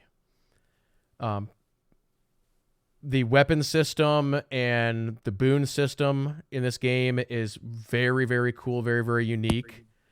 Off the top of my head, I want to say that I've done 70 runs, and I've never had a 100% identical run. Never. There's maybe been a couple that's been close, but never the same run twice. And I'm just talking about weapon selection and boons. Not even like the random level design and stuff like that. The game also has a relationship system that you have to work on. That's what I thought I heard. Yep. It also has a minor base building elements. So that's part of the thing. It's like there's a number of different currencies that you're collecting. And it's like you're not only upgrading the house that you live in, but you're upgrading the levels at which you do the runs in as well. So it's one of those things, and a lot of the games in this genre have this as well, to where even if you go and you die immediately and you start over, there's always passive progression. So you might have to start over with your build every time, but you're still saying, oh, I died immediately, but I still got a little bit of diamonds and I can go put this well of healing in level 2 or something along those lines. There's also a full passive, basically skill tree as well. That's a different currency. But it basically just comes down to, as I mentioned before, everything coming together for what is as close to a perfect game as I've played in a long, long time. Virtually no bugs in this game. I've literally, this is the only bug I've run into. And that is, there was a mouse that was trying to kill me. And the mouse basically, here's like a pillar or something. And the mouse got stuck behind the pillar and was doing this. And then all I had to do is run around and just kill him. That's the only bug I've seen in this game. But it's an incredible game. One of the best games I've played in a long time. It's just extremely fun. Great story. There's 2 endings in the game. I've gotten the first ending. I'm working on the second. Getting the second ending has to do with the relationship system. Oh. Mm. So I have a question for you. Okay. Oh, I'm sorry. Is there more that you want to No, talk about? I'll just say, yep, there you go, guys. Hades is my game of the year. No, seriously, though. I don't want to cut your flow off. I feel like I just did that. No, I mean, I've got one question in chat that I was going to answer. Somebody was asking, what are the competitors to this game? The 2 off the top of my head that are the biggest are Dead Cells and Binding of Isaac. And Dead Cells, I'm pretty sure, was in my top 5 of the year it came out. That game's great. It was. But it has no story. Yeah. It has no dialogue.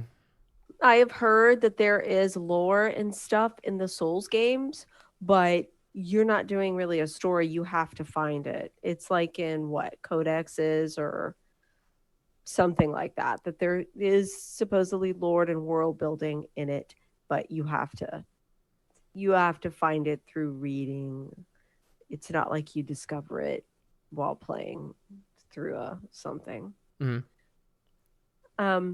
So you mentioned that there's all these kind of different game mechanics. Yeah, some base building. There's a relationship system. All this stuff. So we've seen games that have tried to do all the things and then end up not being able to do any of these things well. Let's say. Mm-hmm. What do you think that Hades actually got right with putting all these other mechanics into their game and maybe not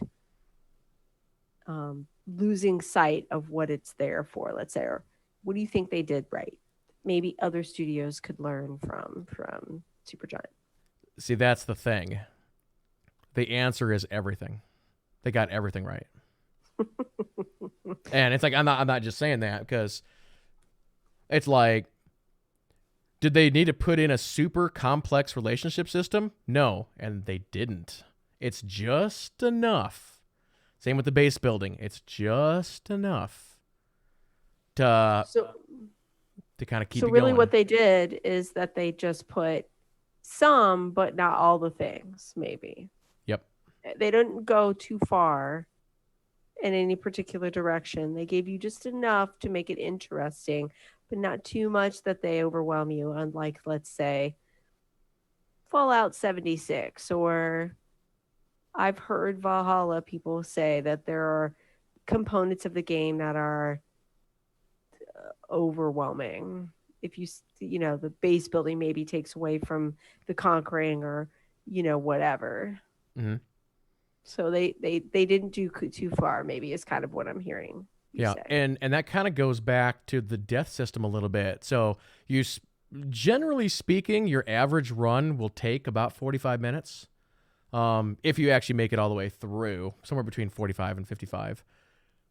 So the game is really split up into 2 things. One, you're doing your run where you're trying to make it to the end, you kill everything. And so it's like boom, boom, boom, boom, boom, boom. And then you die and you're like, okay, let's calm down and let's go into my house and let's talk with all the people. Let's get the story going or continue the story. Let's go to the base building thing, see what I can build. All right, I'm ready to make my next run. That sort of thing. And there are other NPCs that you actually can talk to out during your run too. And then of course, whenever you pick up a boon, the gods talk to you. One other quick thing I wanted to say about the dialogue system and how just good it is. Because I would love to see Supergiant's tree on this thing. You know, it'd be just like nuts. One thing that's cool about the dialogue system is that it is based on what you're currently doing, who you've currently spoken to, and what you currently have on you. That's cool. So as an example... I always like that in the game. It makes the game seem much more alive. Yeah, exactly. And so again, like virtually no repeat dialogue after 80 hours or whatever. So one example would be, let's say I get a boon from Poseidon, and then I talk to Zeus. And sometimes this happens, sometimes it doesn't. So it's not like an every time thing. But when I talk to Zeus, he'll be like, hey, I see you just picked up this thing from Poseidon. He's a crazy guy, something along those lines. Or another example would be there's different weapons in the game. So you got sword, shield, pike. There's actually a railgun, bow, and fist weapons. Didn't know they had those back in the day. No, funny enough, it's actually like a real thing. You should be able to look it up, whatever, because they actually have like the whatever name. It's like, this is the sword of Prometheus or, whatever. And so you'll say, all right, I'm going to do a spear run. And then maybe you get a boon from a god and he'll be like, oh, hey, I see you've got the spear of Aphrodite on you there. They'll just make comments like that based on what you've got. Or if you're running a certain keepsake, which is like a trinket, they'll say, oh, let me tell you a story about that, keepsake you got there. And I got drunk with Dionysus one night, and it's just really cool the way that the dialogue interacts with what you're doing. Mm-hmm. But really cool game. I really highly encourage. Actually, it's on sale right now for anybody who wants to pick it up. I do recommend a controller. Wow. Controller, not mouse and keyboard, eh? Yep. Wow. But there you go, chat. That's our Game of the Year show for 2020. Just to kind of go down the list in case anybody missed it. So Alise's top 5 was Star Wars Squadron, Doom Eternal, Spiritfarer, Miles Morales, Ghost of Tsushima. Mine was Fall Guys, Ghost of Tsushima, Microsoft Flight Sim, Last of Us 2, and Hades. So, pretty good list. I'm trying to think of how many of our things were in the Game Awards ones. I think Last of Us 2, Ghost of Tsushima, Doom Eternal. Actually, a Miles Morales, right? Yeah. So, interesting. We had a little, actually a Hades too. Yep. I think Hades was on there too. Yep, they got a couple. So, but yeah, it's going to be really interesting to see what happens here in 2021. We kind of talked about it a little bit earlier, but I have a feeling like this is going to be an off year.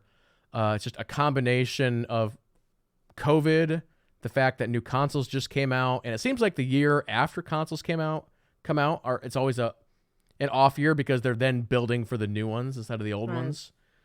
So, yeah, there's like a handful of potentially good games that have been announced, but other than that, that might be it. We'll see. Yeah. I think this is also going to be the year of, I thought this game was going to come out. Oops. Sorry, it's going to be delayed to 2020. Yep. A lot of people, I feel like I always have to say something about Dragon Age. So here's my proverbial is not the word I'm looking for. Here's my required comment about Dragon Age. Tons of people were saying after the last teaser trailer came out that, oh, this must mean it's coming out in 2021. No, it's not coming out in 2021. Nope. Which just makes me really sad.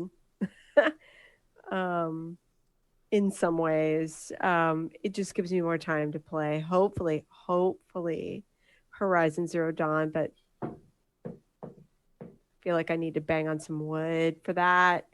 Because like I said, I'm not holding my breath if that comes out either. Because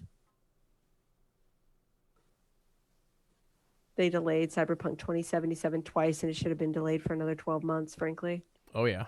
So, Actually, what I yeah. think they should have done, and again, this is another topic for another show. So who knows? I guess my point is, who knows what hype up game is coming out this year? I don't believe anybody when they say they're releasing some XYZ game unless I see gameplay at something.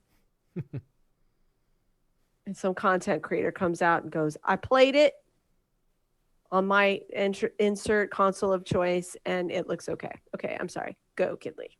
No, I was just going to say that I think one of the themes of today's show was it's a topic for another show. But for Cyberpunk, if they wanted it out that bad, they should have just straight up said, all right, this is early access. Oh, good call. I hadn't thought about that, but yeah. That way they could release it and they would have all their money and they wouldn't. I mean, they'd still have some complaints, but not nearly as many. Yep. That way they could use that as a defense for everything. Yeah. So that was a mistake on their part. There. Yep. I mean, I seriously think that's what happened with Grounded. I do think they meant to release it this year. I think it was supposed to release in July and they just could not get it out. More power to them for releasing it in early access instead of calling it, releasing it the way it was and then going, oh, well, we game day patch or we'll be patching in all this stuff, blah, blah, blah. My bad. Sorry. Yeah. So should have done that with Avengers, frankly. Yes. But they didn't, and I have not played it yet. I own it, but supposedly the new content is like game saving. People are like, it's a good game. The new stuff really helps tie everything together. And I'm like, okay, great. But I didn't have time to play that game with all these other games waiting here that don't have the issues that your game has. Another one we didn't even talk about. Didn't Amazon release its game this year? So here's what happened with that. I played the beta. Yeah, so... they let a bunch of streamers stream that, and they were all like, this game is not ready. And they're like, oh, all right, well, we're just going to delay it. Okay. Because I had heard that it was dying, and then I was like, I didn't even hear that. I played the whatever, and then that's all I heard. And it was fine. Was it one that I was going to rush out and go, mm-mm? But, there's another topic, too. When we think about Amazon getting into the video game development, deal after they're already trying to get into the, TV production, i.e. Lord of the Rings TV show. And, how do we feel about all that? So yeah, I think I don't know why they're trying to make two MMOs at the same time. I think that's the problem, because MMOs are the hardest type to make. Why not just make some single player thing? And then if that's successful, then do something else. Right. Well, how about the Magic one? I feel like I heard that released and it's not doing well either. I played it. It was fine. I played it at PAX. It was fine. The Magic the Gathering, MMO. I haven't heard anything about that in a long time. Heard anything about it, right? I got a hat. And I'm like, oh, cool. And it seemed fine. But again, and who else was it that was saying that some game is going to come out and it looks very much, I'm League of Legends, right? It's making an MMO. That should put the fear of God in all these people. Yeah, aren't they doing some single player story things too? Yeah, Something, yeah. I mean, I heard that, but then again, who knows if that's what this MMO now is? I don't know. They came out with what you call it, I'm having another moment where I can't remember the name of the game, but you know what I'm talking about. League's new game that was supposed to be like Overwatch, but not Overwatch. Valorant. Oh, Valorant, Valorant. yeah. Um, and then, you know, Street comes out and says, hey, I'm making an MMO. And of course, everybody went, oh, Greg Street says he's making it. And for those of you who don't know, he was like the dungeon and something else designer in WoW. Like, Greg Street has the MMO chops. So for him to go, hey, everybody's like, oh, and plus, you know, League has its own built-in lore and characters and all that stuff. So I don't know who it was. It wasn't you that was like, hey, this could be the new renaissance of MMOs. That wasn't you, was it? Somebody said that. I think I made some comment on Twitter, but Ashes of Creation is the one for me that has the potential to be the new renaissance. I don't know if there really is a new renaissance. This is another I mean, I know there's all these games coming out, MMOs coming out, trying to make another go at it. Mm-hmm. But I just don't know whether or not people have the attention span anymore like they used to. And you've got all these ones running to the fore. Something's going to shake out. And we'll see what happens when the dust settles. But interesting. Video game world is just, it's a trip, y'all. It is indeed. Well, I think we will probably wrap up things right there, guys. Mm-hmm. So yeah, big thanks to everybody who came out today. Really do appreciate it. And Alise, thank you as well. Always really enjoy doing these shows. Oh, thank you. I enjoy them as well. Thank you so much for inviting me. I appreciate it. It's fun to talk games with others that are not myself and my kids who tell me to be quiet. If people wanted to check out your podcast, where do they do that at? It's called Verification Code Required. And it's my other person that I enjoy talking games with. It's myself and Jericho. We talk about games. It's kind of fun because he's considerably younger than I am. And so we have two different perspectives on some things. That's fun to talk about. But yeah, it's called Verification Code Required or VCR Podcasts. And we're on, I think, everywhere where podcasts are found. Yep, I just put the Spotify link into chat along with your Twitter. So make sure you follow Alise on Twitter if you're a Twitter person. And there's also Verification Code Required. I think it's VCR Podcasts Twitter, I think. I'd have to look specifically. Yep, that is correct. Yep. That's the main Twitter. And I am not in charge of that one, so it might be tamer than my Twitter, perhaps. What tame. All right, chat. So my next stream will be tomorrow, 7:30 p.m. Central, and we'll actually be back in Ghost of Tsushima to continue that. Go awesome bow. Game. Play that flute. Get you another bad haiku. I didn't know you could change the weather. I got to try that now. Yeah, play your flute. I don't know if it's sunny, if it makes it rain. It might, but yeah, I'll just stop there because I'll start talking about the weather, which is just amazing by itself. So, all right, chat. Yeah, we'll wrap it up right there. So once again, big thanks to everybody who came out today. Really do appreciate it. And yeah, we'll see everybody tomorrow at 7:30 p.m. Central. So I hope everybody has a fantastic rest of your day or evening, wherever you are in the world. And we will see you guys next time. So have a good night, and we'll see you then. Yes, bye.